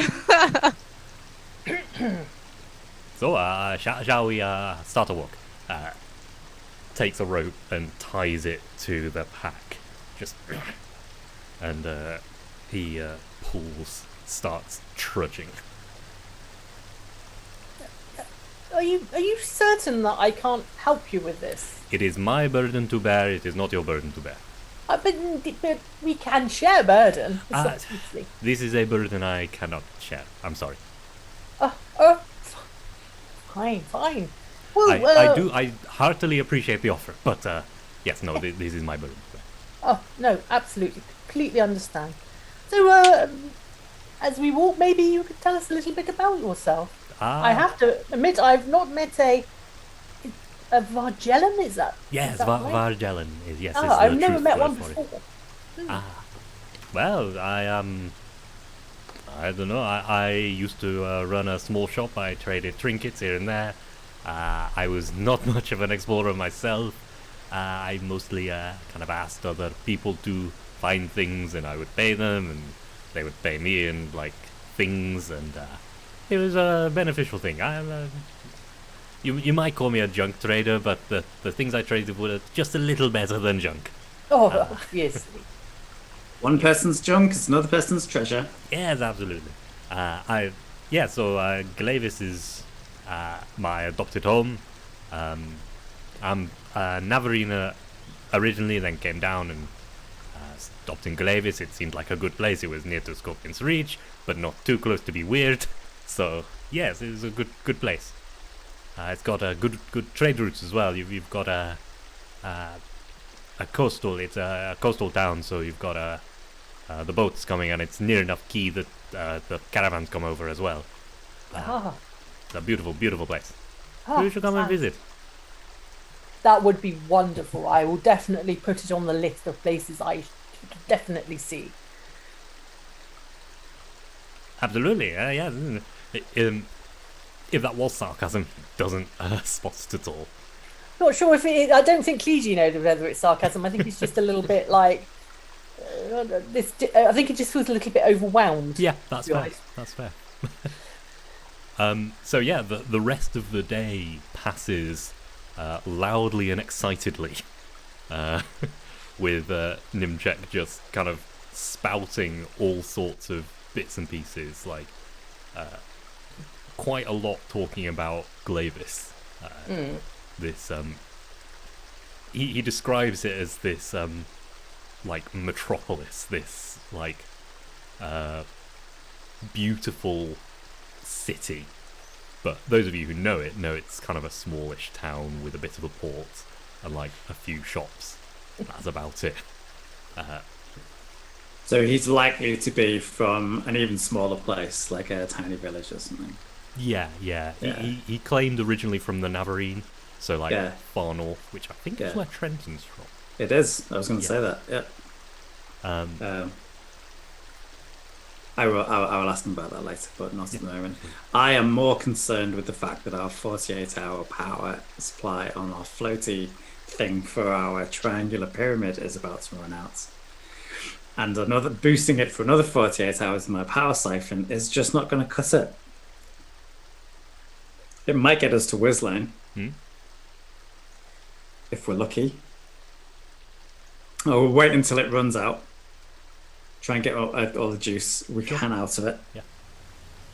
And when it does, I'll be ready with my power siphon and retaliation nodule, which I will siphon the power into it. Absolutely. Yeah. Yeah, as I said, the rest of the day passes loudly and excitedly, and eventually it comes to the point where you start to make camp. And Nimchek gets his pack out, takes out a shovel, and just starts digging a hole. Do you want for me to dig you holes as well? Just a second. Yeah. This is it. Letty. Is this what they do? Is this what Vargellans do? Who wouldn't say Vangelis? Out of Evangelion. My friend in Concolin, my old crew, he just slept in a bed, but I don't know. Okay, so it's not necessarily a Vargellan thing. I don't know. Do we want to sleep? It's just in a hole? weird thing. Yeah. Nimchik. Yeah. Nimchik, even did you just do you cover the hole with a tarpaulin or? No. I have a brings another thing out from the pack, a small kind of pill-shaped thing. I put this down and I press and it expands and becomes a breaker cover, big flat thing. Go bed. He'd put it on top of me, keeps everything up. Oh, I see, that's what we don't have. And the everything would be. Well, whatever wants to try and get in, the water, the critters, the I don't know, angry traders who I ripped off at one point. Maybe they've chased me over here. Okay. We'll be keeping a watch tonight then. I think that would be wise, and presumably we've got some sort of shelter. We've got a tent or something. Yeah, you were prepared. Yeah, you were a couple of days out of town, so you've got like bedrolls and stuff. Yeah, I think we'll be fine for the hole. We'll jimmy up something ourselves. But yes, we will do a watch. Cool. Yeah. So as you're setting up the camp, thanks to Tales of Gaming Addiction for the raid, 3 new viewers, brilliant stuff. Thank you.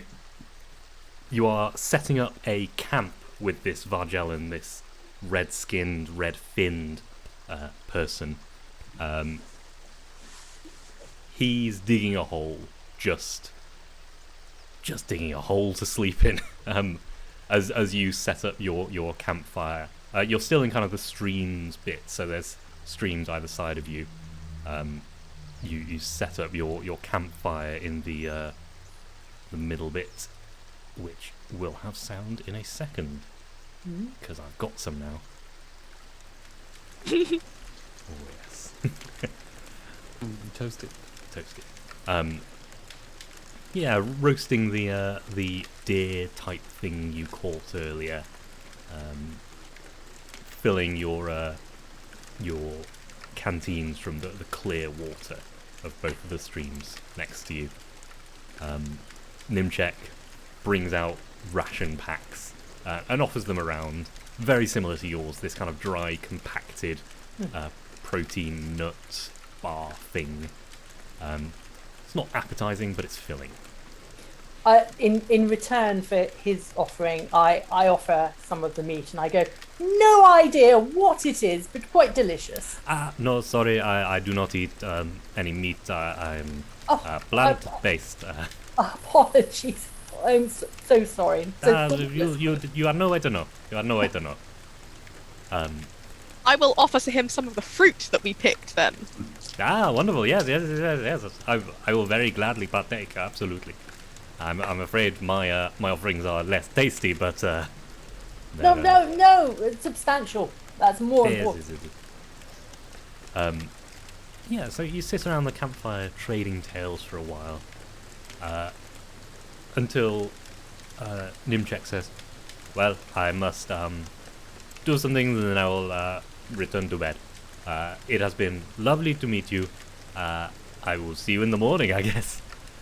In the morning, sleep well. Yes. You see Nimchek just basically Night. walks away from the campfire, next to the hole, sits and hunches. And you can see Nimchek's arms moving. Letty knows what this is, but everyone else doesn't.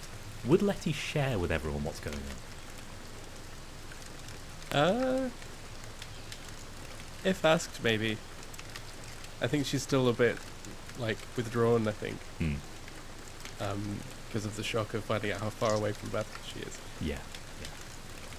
Oh, that's an interesting character. Huh. Well, great to meet them. At least we know where we are. What Where are we what going? exactly is he doing? Can you see? Can you tell? I'm sure he's just taking a moment to think through the day and, rest his mind or something. Knitting? He's not knitting. What's he doing, Letty? He's from near where I'm from, but I've never seen a Varjalin. It's very strange. Must be quite sheltered. Imagine. Letty, you know that they are rearranging their internal organs. Varjalin have at their kind of heart a crucible, which they call it their crucible, which they can open and rearrange their internal organs to have stronger lungs one day, or to have a stronger heart, or to pump blood to the muscles or to the brain. They can kind of decide what they want to be better at in a day and rearrange. Explains everything. He was saying that he would be smarter tomorrow. I assumed that he was just a bit tired, but that makes a lot of sense, Yeah. I wish I could do that. That's comes in handy. Very useful skill. It's pretty handy to have around our old friend. Yeah. So you could say it's knitting of a sort, in that he's re-knitting his own flesh, but yeah. Fascinating. Also, just a little addendum to this, with the kind of fungibility of this, gender is basically just not a thing among Varjalin. Like they will happily answer to anything. Is it a painful process or uncomfortable process for them? Oh, I imagined it to be very painful. I wonder if it's like growing your hair, something like that you just can't feel and you just do. Clegy looks a little bit not put out, but not happy about the hair comment. Mazia sees that and moves on swiftly. First watch. Any volunteers, or is that me? I think you have just volunteered. Well done. Well, How is the floaty thing on the pyramid? There isn't a pyramid. The prison. Yes, it would still be just about powered, but it would start to be starting to wane. Okay. Yeah. Then if I can take last watch, then I can get this ready for when we're going tomorrow morning. Sounds a plan. 2 hours each. Yes. Yeah. I'll take second. I'm not sleepy. Okay, excellent. Well, good night all. I'll take third.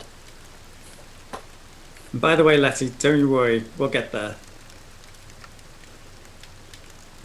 I'm sure I don't know what you mean. Good night. I'll go to sleep. And my bag, not in a hole. Yeah, you see Nimchek, after about an hour of this reknitting, stands up, looks at you all. Good night all, it was good to meet you today. Climbs into the hole, this thing with the handle, zooms out into this big white kind of shield-shaped thing just over the top of the hole. Kind of sits itself in the dirt. I really want one of this. Do I need to make a roll for that? I don't think I do. I'll look that up later and make the roll later if I need to, because I don't have any dice. Yeah, the few watches pass without much incident. During my watch, can I have a look and see if I can tell anything by the stars and the moon if they are out, in fact? Yeah, absolutely. I can see them. Give me some kind of navigation roll. Do I get my asset from being able to navigate in my familiarized terrain? It's not. I'm not. This is up to you, I suppose. I don't think so, because it's not related to the terrain. It is the same everywhere. So possibly then just visual perception if I'm looking for stars that I recognise or anything. Yeah, we'll call this difficulty 2, so down to 1, 3 or more. It's 12. So. 12, nice. Yeah, so you kind of see the constellations, and you're definitely in the same hemisphere. Doing a few calculations in your notes. You've got a notebook, haven't you? Yeah, it's not particularly helpful. Right. Yeah. She makes some jottings down, and then she does most of her thinking in her head. It's when you were told at school to you have to do your workings. There's some numbers, but it makes absolutely no sense to anyone who doesn't follow her exact thought pattern. So probably it's almost in code, but she doesn't mean it to be in code. She just doesn't write things down properly. Half of it doesn't make sense to you the next day as well. But yeah, you got a few notes. Absolutely, yeah. It's in code to me as well. And figure out kind of the vague location, kind of latitude, longitude you think you are. You're a fair bit north of Scorpion's Reach, and quite a bit further east. Quite significantly further east. It's going to be a long old while before you're home. Yep. Okay. Does anyone have anything else they want to do during their watches? Well, in my watch, because it's beginning to be a new day, I guess I will start preparing my flex skill, which I have chosen to be acrobatics, if that is acceptable. Yeah, absolutely. So he's going to be doing some stretching, some light bit of jumping. So you took the last watch, didn't you? I'm third. Third. Yeah, I'm the last watch. Right. Yeah. Cool. So Letty, is there anything you're doing on your watch, or is it just a standard sit back to the fire, keeping an eye? Yeah, she's just sat there. She's pulled out a knife with a red handle that no one knew that she had, and if Kleegi saw that she had a knife on her, Kleegi would be most upset. But she's sort of like got it floating in one hand, sort of like doing little knife tricks with it while she just sort of keeps watch. Cool. Yeah. That's about it. And then Kleegi taking the watch and starting to warm up, limber up. A couple of kind of cartwheels and slow, like I don't know the term, but where you lean over backward and then bring your legs back over you. Oh yeah. Like, You know what I mean. Yeah. Crab and then The Exorcist. walk out of crab. Yeah. Yes, the Exorcist. And Trenton wakes up to see this happening. Shake my head a little bit. It's too much for the morning. I'm not a morning person. It's too much. Morning, Trenton. Morning, Kleegi. What are you doing? Oh, just bit of warm up for the day. Do you always do this? Oh no. I just felt it was necessary today. Don't know why. Well, rather you than me.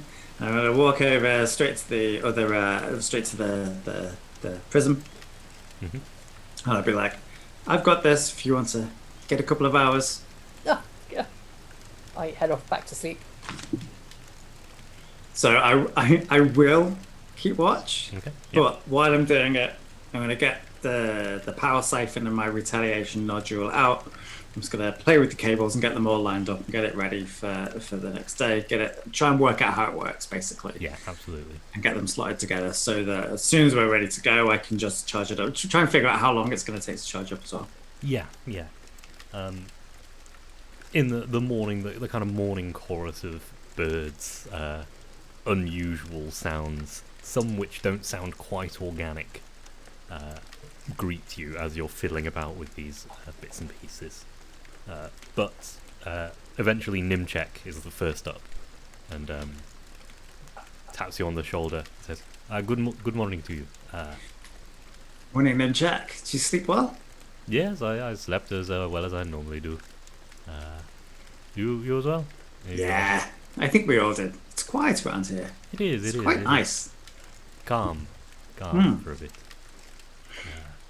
Cannot promise the same for the beyond, but we take the rest while we can. If we can get to a town, then that's the first priority. Yes. We should be getting to Downs.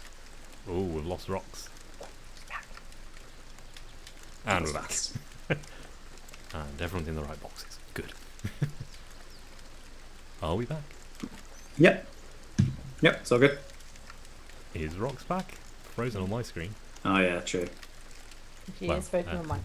Yeah, she'll turn up at some point. What was I saying? Yes, there are downs across the beyond. We shouldn't have to spend too much time outside of a down. And you can tell Nimchek's a lot more put together than yesterday. It's a handy, interesting biology you have there. If you don't mind me saying, if it's not too rude, Yes. and it's fascinating. You can boost your cognition. And you cannot. I cannot. Some days I would like to. Yeah, it's useful at times, but at times it's just a pain. We don't have quite the capacity of humans at times for like the upper echelons of these things, but it is good for the everyday man. It's great. I respect it and I'm a little bit jealous. But anyway, it's shall we get everybody Yes. and ready to go?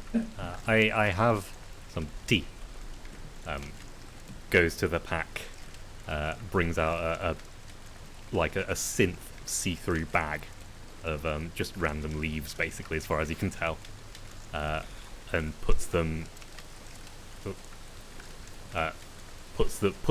Stokes the fire up, puts a pot to boil, and starts making some tea for everyone in the morning. This kind of pepperminty smell. This should wake you all up wonderfully. I love it. The rest of you wake up to this pepperminty smell. Would you all like some tea? I will do my best to absolutely love it. because I know it's the polite thing to do. Even though I don't normally pick up on etiquette, I'm gonna give this one a go because this guy seems like a savior, actually. Someone who knows the area more than we do. I'm afraid I've only got the one ladle, so we're going to have to take turns, but yeah, passing around a ladle for drinking tea. We'll all have cups, though, won't we? Yeah, if you've got cups. Yeah, I guess they so. will very happily ladle. Oh, marvellous. Smells delicious. Yes, it will put some pep in your step. Oh, It's very, you'll very need good that. for mornings such as these. Uh-huh. Did you all sleep well? Was it a peaceful night? It was very restful. Good. Very good, quiet around here. It is, it is. What is the ridiculous question? What is the weather like today, this morning? Much the same as it was yesterday.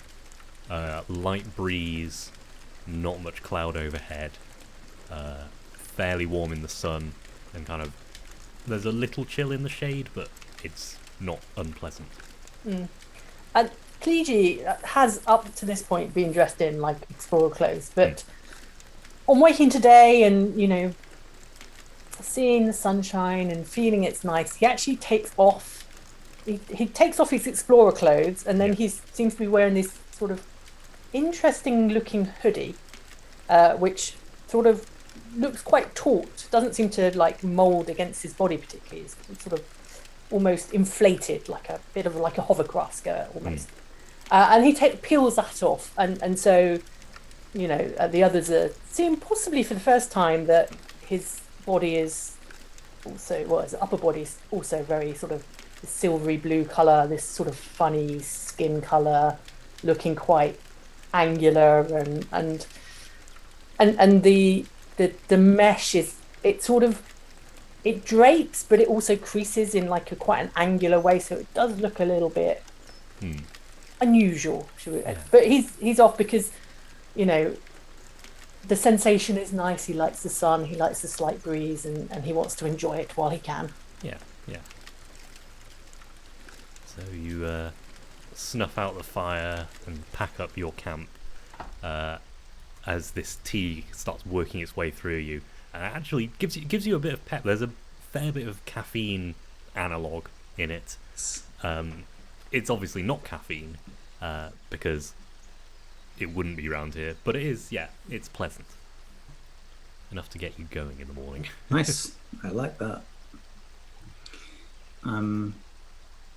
Yeah. So shall I cross off my 2 ciphers, or do you want me to read them? Yes. Yeah, it will need powering up before you move on. Yeah. It's ready to go. Should be good for 48 hours. Ah, wonderful. We shall make haste then. Indeed. Ah, what a lovely day. Let's get to it, guys. Ties up his load again and starts walking. Another, honestly, really, it's starting to get a bit boring. Like you've had a couple of eventful days, and it is nice to have a couple of uneventful days. Definitely. But also, you wish something would happen. It is literally just a day of walking. You break for lunch. Nimchek is pointing out the bits and pieces of food that they know what they are. Just eating berries off bushes, and yes, you can chew the stems of these, and they will give you a boost. They were in the tea actually. They're not too pleasant to chew, but they work. You know. I think Cleege at this point, you know, his politeness and his social interaction, you know, works a long time, and he has got some sort of, you know, enthusiasm for it, but he's starting to sort of run out of you know, chit-chatty topics, and is sort of starting to shoot desperate looks at the others in the hope that they might also interact and provide some conversation in some way. I will, you know, in the interest of getting to where we want to go, because that's going to be my my driver here. I'm not going to do too much because, you know, I want to get a bit of a pace going, but I will, and for time's sake, I'll just say that I'm just going to ask him about Navarine. Or more tell him about Navarine, just chat to him about it. And just say, I'm from Shalamas. My father, Bernard Brooke, runs Brookhouse Trading Incorporated. Don't know if you know it. The name rings bells. Yes, I think I made it to Shalamas once or twice. It's okay. It's okay. It's not. It doesn't sound like the beautiful metropolis of Glavis, but it's it's okay. It's got. I'll be perfectly honest. That was the slow brain trying to be entertaining, and it's not quite as grand as I made it out to be. Well, compared to here, I'm sure it will be. So, looking forward to getting there. It's maybe not as beautiful, but there's definitely more people to talk to. It's always good. Yes, I'm from very, very tiny place in Navarine, near actually the Black Riage, which you know is the mountain range that kind of separates the Steadfast from the Beyond. Yes, I lived there for a very long time, and then we left and went to Glavis. We liked it there, but the people were not. Well, they didn't like us. Eventually, it felt like. Apparently we were stealing trade, but Navarine merchants. I'm terribly sorry. I did not mean to put my foot in it. It's okay. I know how they are. Yeah. Don't you worry. Protective of their own people. The reason I did not follow in my father's footsteps. It's a competitiveness that I don't really agree with all the time. Their methods, so I do feel for you. Don't take it personally. Not all Navarines are like that. Well, I have met many pleasant ones, and I have met one more pleasant one now. You are a scholar, you say?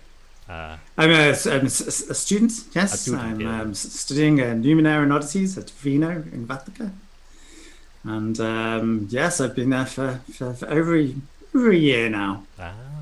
Right. Taking a little bit of time out of my studies. Well, you have to live life as well as just read about life. That's what I told the professors. Yes. It is a smart idea, I think.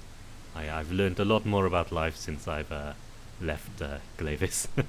I'm learning a lot more about life right now. Yes. Meeting people we wouldn't normally meet. It's a beautiful thing. Do we have one more night? One more night, yeah. Okay. We're stocking up on food and just a few. It would be a difficulty too, but you've got enough.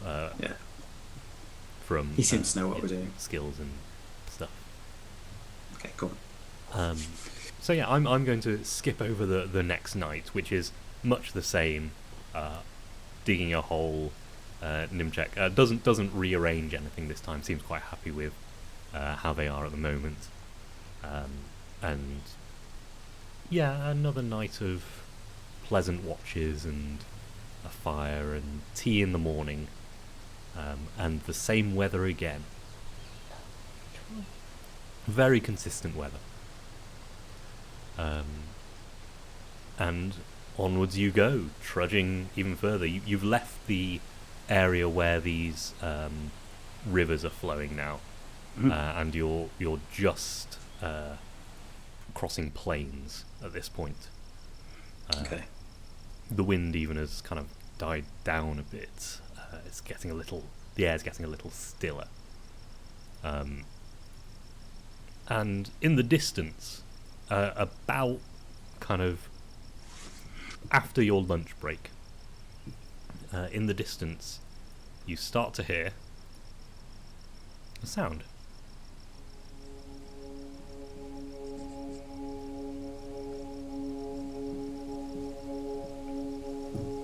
It's very unusual. It's not really like anything you've. It sounds almost like a horn, but there's something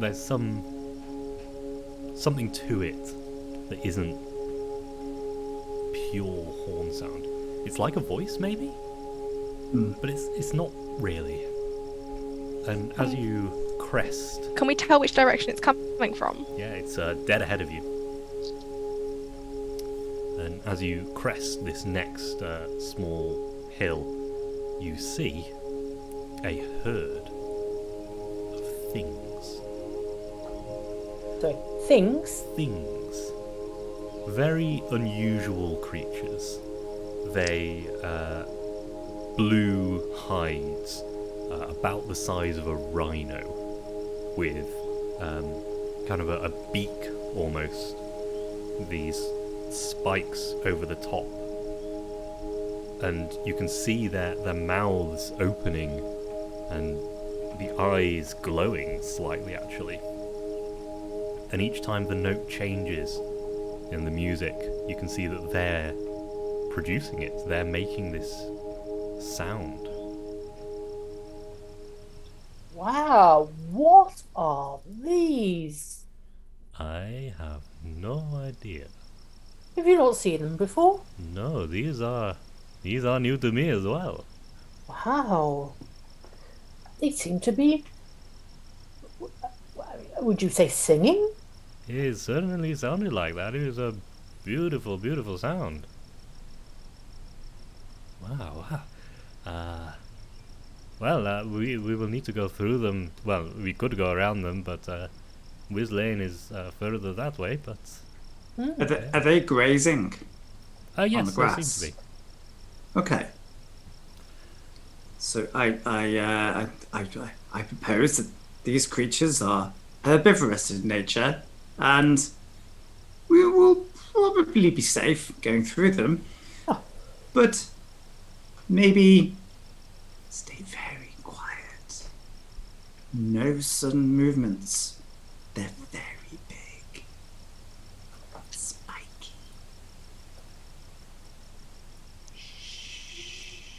Okay, I've got the message. I turn to Nimchek as well. Shh. And then I start carrying on, walking. Okay. My shoes. My shoe. Anybody? Oh no! Anybody can give me a noise. I think they're making duck sounds today. Making duck sounds as I walk. I turn around, shh, and it's quack, quack, quack, quack, quack, quack, with every step. And they're flashing red, one and blue, the other one, as usual. Is your friend aware of the shoes making the noises?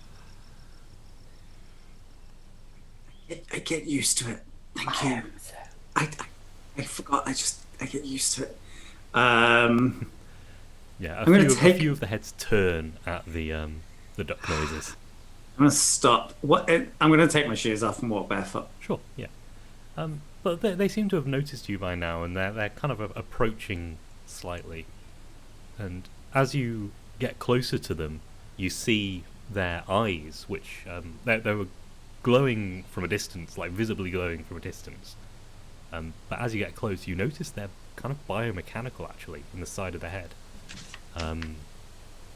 They're not entirely organic, these creatures. And in fact, when the sixth one arrives, you notice that the sixth one isn't organic at all. Same colours, but it's painted same colours.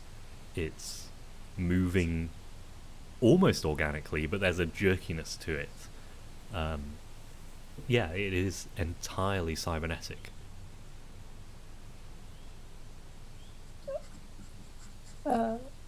Trenton, are these? Are these?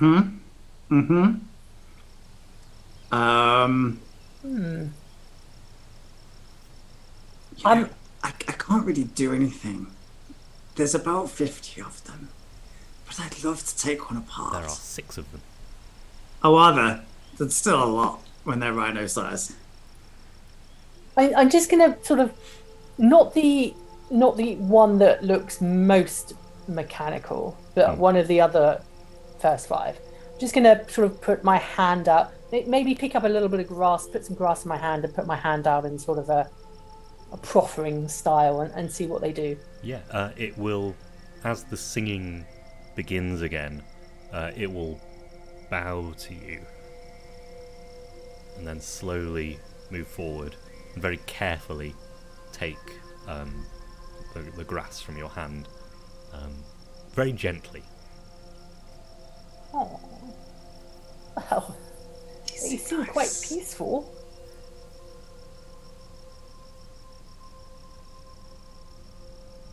No, well, maybe we just continue through and they'll just let us be. Are they? So all 6 are kind of starting are around us now. Yeah. Okay. Okay. Well, I'm going to carry on, and I'm going to try not to make eye contact for no particular reason. Okay. They will walk with you as you make your way onwards. This strange music still kind of echoing in your ears. Very, very strange creatures, but beautiful in their own way. You're walking for maybe half an hour or so, and in the distance you hear another sound, another thing, but this time it is definitely a horn. Some kind of shrill horn sound, and all the heads kind of poke up at that, and they start making a faster pace kind of ahead of you in the same direction you were going. I'm going to put my shoes back on. Okay. I can Wow. feel a bit of running is about to happen. Oh, well, it sounds like we got to some sort of civilization. Maybe we should just follow in and see who calls them back to them. I'm very Yeah. much a city girl, but that sounds like some sort of hunting horn, perhaps? Oh, I'm sure it's not. I'm sure it's just some sort of, like you might whistle for something. It's just a call. I'm sure it's nothing bad at all. Kiji just sort of walks forward, carries on. Ed, Mhm. Ed, are the creatures are they running towards the noise or away from the noise? Towards the noise. So it's probably not a hunting horn, is it? Doesn't. Well, it might be, but Yeah. these don't look like hunting creatures. Yeah. I more thought that they might be hunted creatures, Ah, right. and the hunter's going after them. And I thought we were going to get caught in the middle for a second. And I'm very glad that they're going towards the horn, because that's probably not going to happen now. Yeah. Should we stay out of sight? Oh no, come, let's just get there. I mean, Kiji's quite weary of all this sort of slightly dull travelling now. And it just carries on striding, assumes the others will follow at some point. Do they look rideable? Yeah. I'm not going to do it. I'm not going to try. Yeah, you could probably go on top of that. Okay, just checking. What's up? It's That's all I always wanted to know. spiky. Yeah, but yeah. They're making another kind of circle. As they circled you, they're making another circle around a figure in the distance now, and starting to sing again. Such unusual creatures. Oh, must learn more about them. And I keep striding towards the figure. Yeah, absolutely. The figure cocks her head up at you, scruffy beard, black hair and beard with kind of streaks of grey through it. Very simple clothing, almost like farmer-like clothing, just like canvas trousers and a vest, basically. Don't need to wear much more in this weather, honestly. Mm-hmm. But he's got hands out, just kind of almost conducting, but you can see he's following the music rather than leading the music. And yeah, just seems to be comfortable with them. And as he cocks his head up to you, says, who are you supposed to be?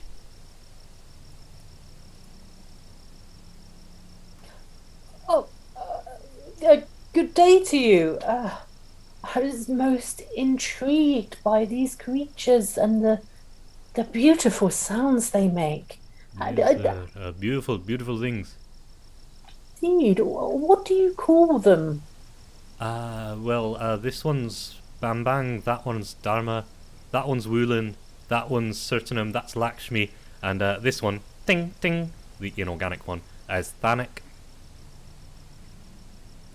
Oh, I was thinking more like their a sort of general name, like their family name. Right. They're, I think, called Calyptor. Kind of like Calypso, but Tor instead of So. They're, I don't know, they're beautiful creatures. Do you own them? I do. And do they just graze? I mean, do they provide you with some sort of? Right, they're pack animals. We hook them up to the carts and take them. Oh, how marvelous! Oh, I'm sorry. Who are you? Oh, I'm so sorry. Don't get many people coming like this way from the clock. Forgive me. My name is Kliji Hoklik Jowlik. And I am an emissary from the Iron Council. Formerly. Right, so currently- Steadfast Way. Yes, Right, indeed. okay. Yes. Yes, we seem to have been slightly detoured from where we were originally intending to go, and have ended up here in the clock. But Right. we've heard that there's a town nearby that might be able to provide us with some sort of passage across the beyond. Yes. Whistling. It's a town, but it's not on this plane. But you can get to it from this dimension. There's a purple crystal tree. You'll need to go over there and just touch it.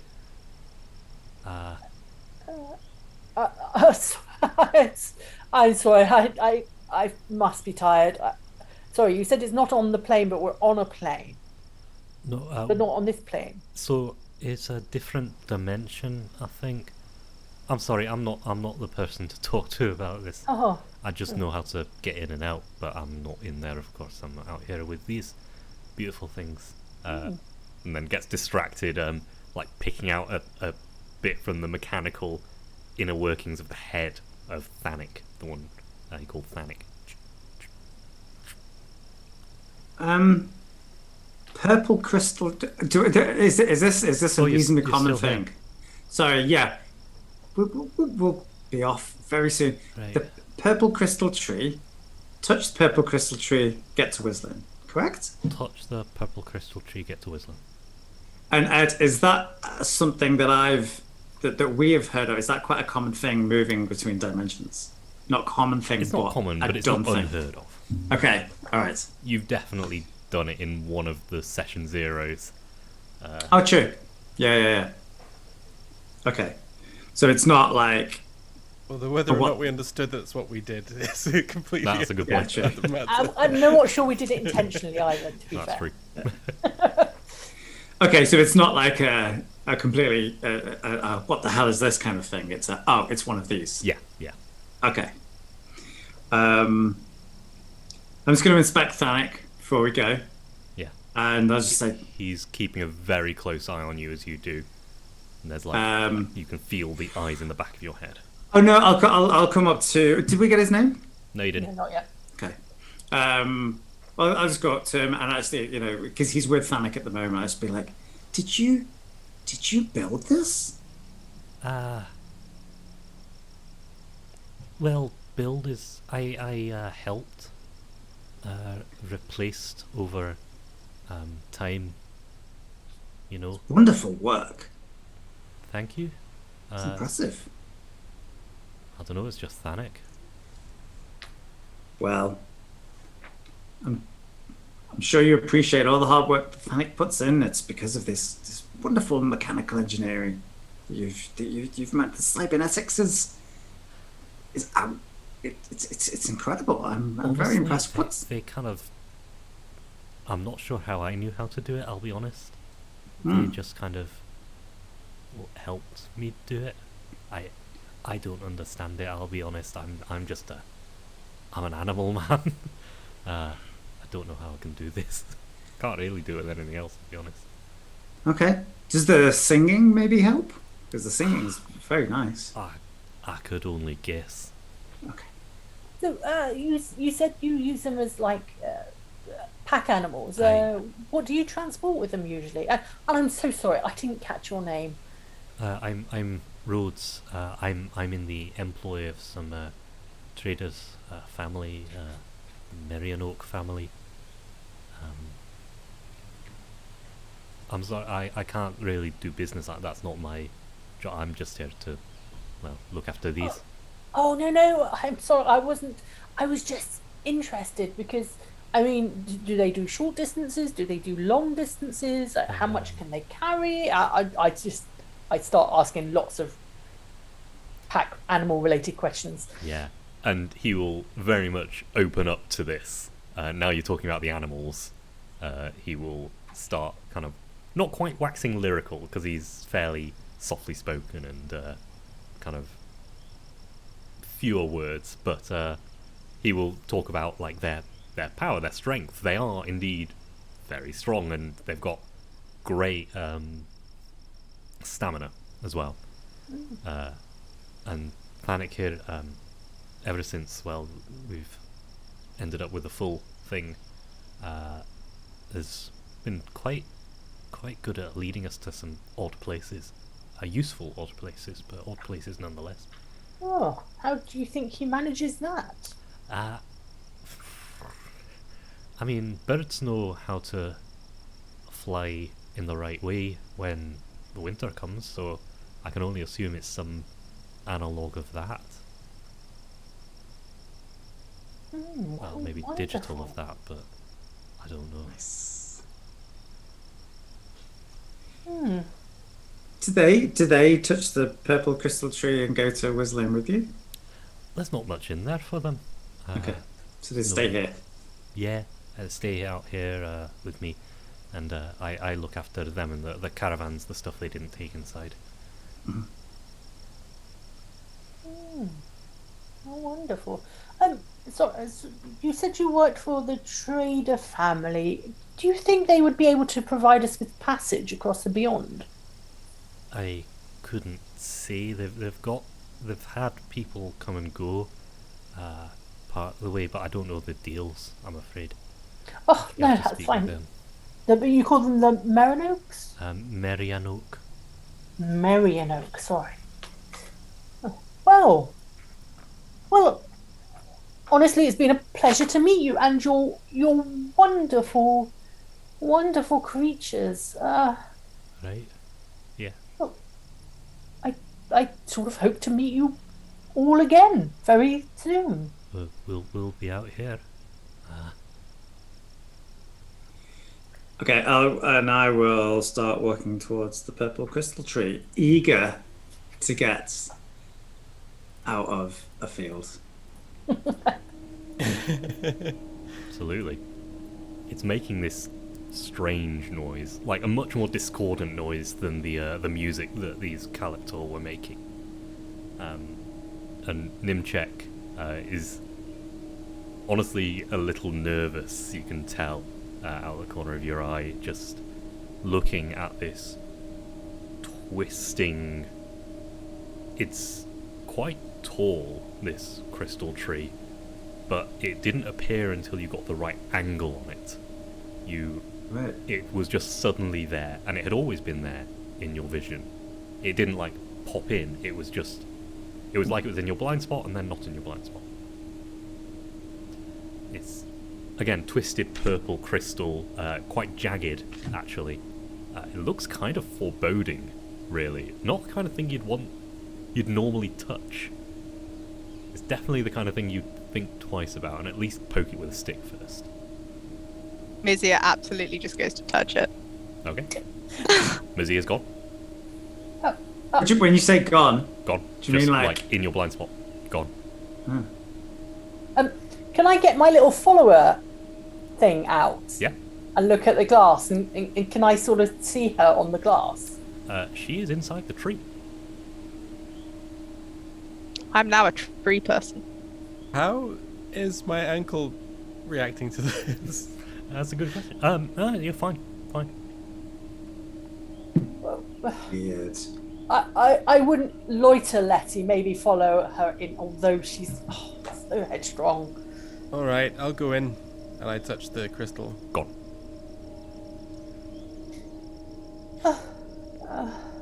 Trenton? Yeah, I'll look at Nimchek. I'll say, Cleachy has a device which allows him to see where our people are, and they're all safe. They're all safe. This device, it works fine, and our people are fine on the other side. Would you like to go? Would you like to go? I would, but I need to have this with me at all times. It's not the kind of thing I want to leave out in a field, just randomly, especially when we just met someone who knows where we are. Yeah. Do we know if this thing takes stuff that you're in contact with through as well? Mazir and Letty's bags and clothes and stuff are gone with them. Who's got the prism at the moment? I think I did. Yeah, It's you're probably with me. keeping Yeah. hold of that for the moment. I mean, do you want to try and go through with the prism? Yeah, I'll do that. Yeah, and then maybe you and Nemchek can carry the thing, and the fact that both of you are in contact with it, I don't know. I'd feel a little bit bad leaving him on the other side. Quite honestly, I'm very happy to stay on the outside, but can I ask you to negotiate passage for myself as well as you if you are managing? Oh, of course, without doubt. Any particular place in the Steadfast? Back to Glavis. Back to Glavis. Yeah, absolutely. And is there a limit on your budget? I would work for board. I'm a venturous, smart man. Oh, obviously, anything you wouldn't do. Plenty I wouldn't do. I guess I wouldn't murder. Oh, God, of course. Obviously, anything legal, fine. Yes. Oh, Pretty absolutely. It's good to know these things are. And does Trenton go through okay? I'm going to go through with the floaty thing. How are you taking the floaty thing with you? In front of me, one hand on it, I suppose. Just as much contact with it as possible, and I'm going to push it through. Does it come with you? Excellent. Go. I've got this vision of Trenton sort of spooning this prism. Doing my own thing. And I'm again, going to run at the wall. I'll just quickly look at my little follower mirror and just check that he's... Yep, in the tree. Oh, okay. Well, Nimcha, rest easy. We will be back as soon as possible. And I walk confidently up and touch it. Yeah, it's a town. Woohoo. It's a town in a blank purple void. You appear in a town square with kind of where you'd expect a market to be in a town, but there isn't a market. There's just one stall set up with a very bored-looking pair of people sat behind it, and a kid at the front, arms folded, kind of almost dropping off. The people of the town are going about their day, and as you take in the kind of architecture of the town, you realise it isn't architecture as such, because the town doesn't have any weather, so all the walls and roofs in this are more suggestions for privacy than protection from the elements. So they're very kind of thin bits of wood and cloth that are just kind of strung up around these houses. You reckon, looking at like the trees, it's maybe a mile across this? Not the trees, the houses. What presumably is the inside of this crystal tree is about a mile across. People walking to and from, mostly ignoring the one stall that's set up there. Is there any idea what the one stall sells, or is it a service? I hope it's umbrellas.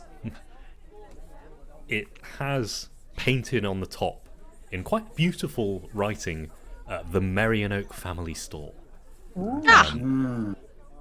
And it looks like they've just got piles and piles of anything and everything. They've got fruit from outside, they've got fruit from inside, they've got a couple of oddities you can see piled up on the table.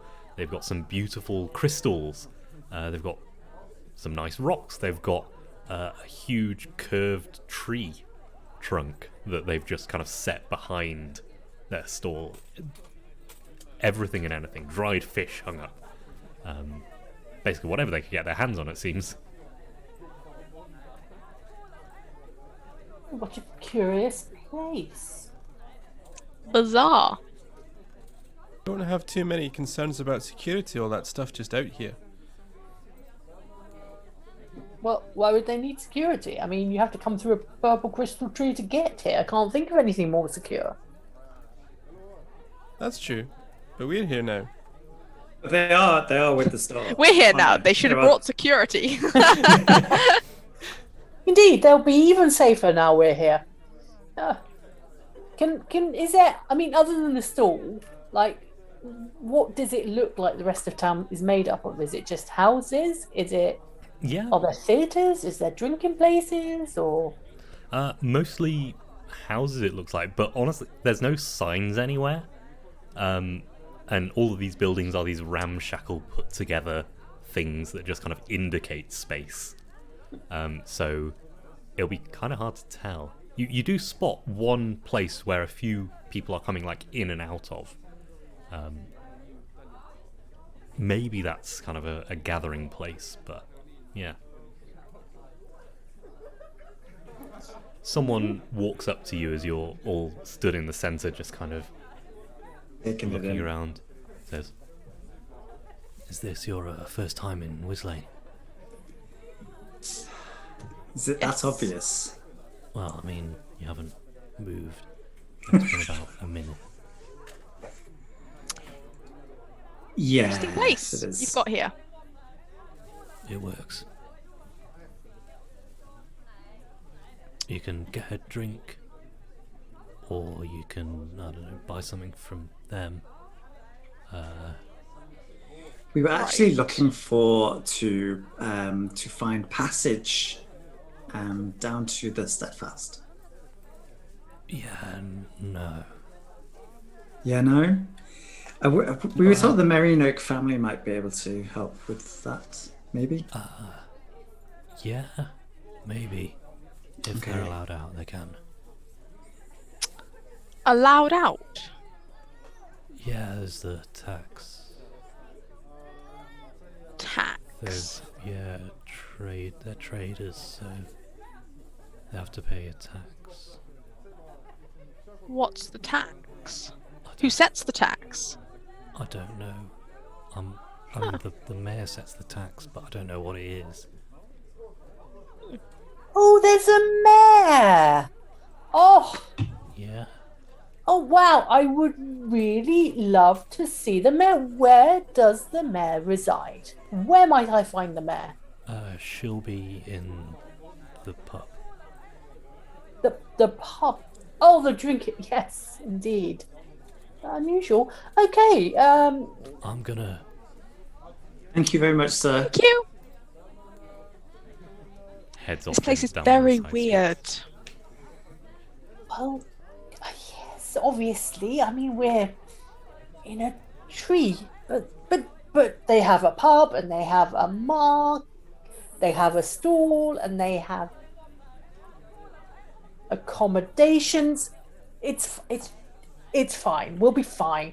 Let's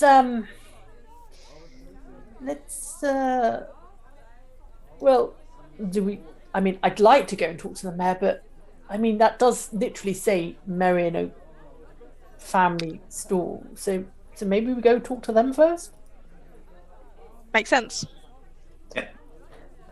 Letty's already started walking over to sort of have a look at what's there. Yeah. The two behind the stall, maybe teenage, one male, one female. Looking at them, they look very similar, like brother and sister, definitely. The kid sat at the front, blonde, doesn't really look related because the two sat behind a ginger. The guy has buzzed ginger hair, and the girl has this kind of bob about this length around the head. And as you approach, the kid at the bottom looks up and just knocks on the wood behind him. Tick, tick, tick. And the two that were chatting behind look up at you. Oh, hello. I haven't seen you around before. Are you new? New? Well, that's an interesting turn of phrase. I'm from around. Around? Is where I'm from. Around here or around anywhere else? Many places. Many places. Right, you're a currently, traveller then. Ah. I have been a traveller. I've travelled many times. And I'm looking to travel again. I was wondering if you and your fellow here might have some sort of caravan situation that we might Well, I join. can neither confirm nor deny such a thing until such point we enter into a business transaction. So, does anything take your fancy? The girl sits up and says, "Don't listen to him. Mum will be back soonish, and then she'll be the one you want to talk to." Shut up. Well, nevertheless, while you're waiting, would you like to browse our wonderful wares? I would love to take a look at all of these delightful objects that you've got going on here. Beautiful. And she sort of flexes her fingers with a little bit of anticipation, and she's gonna have a little browse through what they've got there. Absolutely. As you're browsing through this, we have just hit 11 o'clock. So I think we are going to pause it there and pick up next week inside Whiz Lane with the Merrion Oak family store. Ooh, How was that? that was great. Like, That was great. Slightly different one from last week. Did not expect to be inside a purple tree. no. No, not where I thought we'd end the session at No. all. No. Or Scaled a maybe- cliff, met, I'm singing slightly animals. disconcerted that seemed quite an easy sort of episode. I nearly fell off a cliff. I mean, generally easy, like mostly easy. They're easy, like compared to like the first episode, which felt quite tense and Yeah, like true. stressful. This felt quite easy, but I'm slightly worried about that too Don't now. worry about it. I spent the whole time waiting for the other shoe to drop, but I was like, I'm worried. where's the shoe? Where's the shoe? Ed, please. The shoe. I need to know. I'm Right. drinking the tea. I'm drinking the tea. Should I be drinking the tea? No, apparently it's fine. Has everyone's been pleasant so far? I feel this journey is really not going to be too bad at all, and we'll be back in no time. Yeah, Exactly. I have high hopes.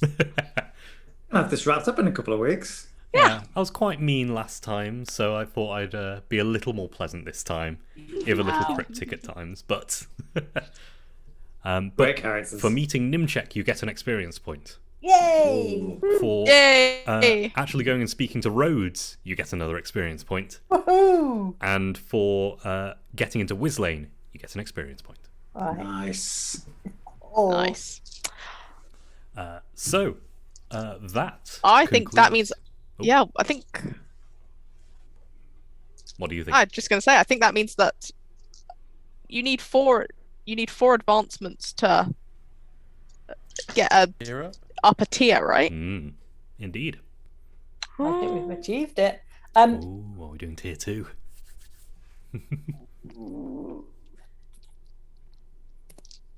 Yes. You No, go no. tier two delve next time you sleep or whatever. Well, anyway, we're going to wrap up now because it is indeed 11 o'clock. If you enjoyed our particular brand of chaos, come and join us in the Discord. There is a link down below. Follow us on Twitter, maybe. We'll be hopefully posting a little bit more. I've got an idea of finding some clips and doing some video editing, trying to get some interesting bits and pieces together that we can put out on social medias. Tomorrow will be Blades in the Dark, I believe, gemmed by Rodrigo, and we get to see what kind of nonsense they get themselves into next time. But that is all for tonight from us. So it's goodbye from me. It's goodbye from us. Thank you. Good night, everyone. Goodbye. Thank you.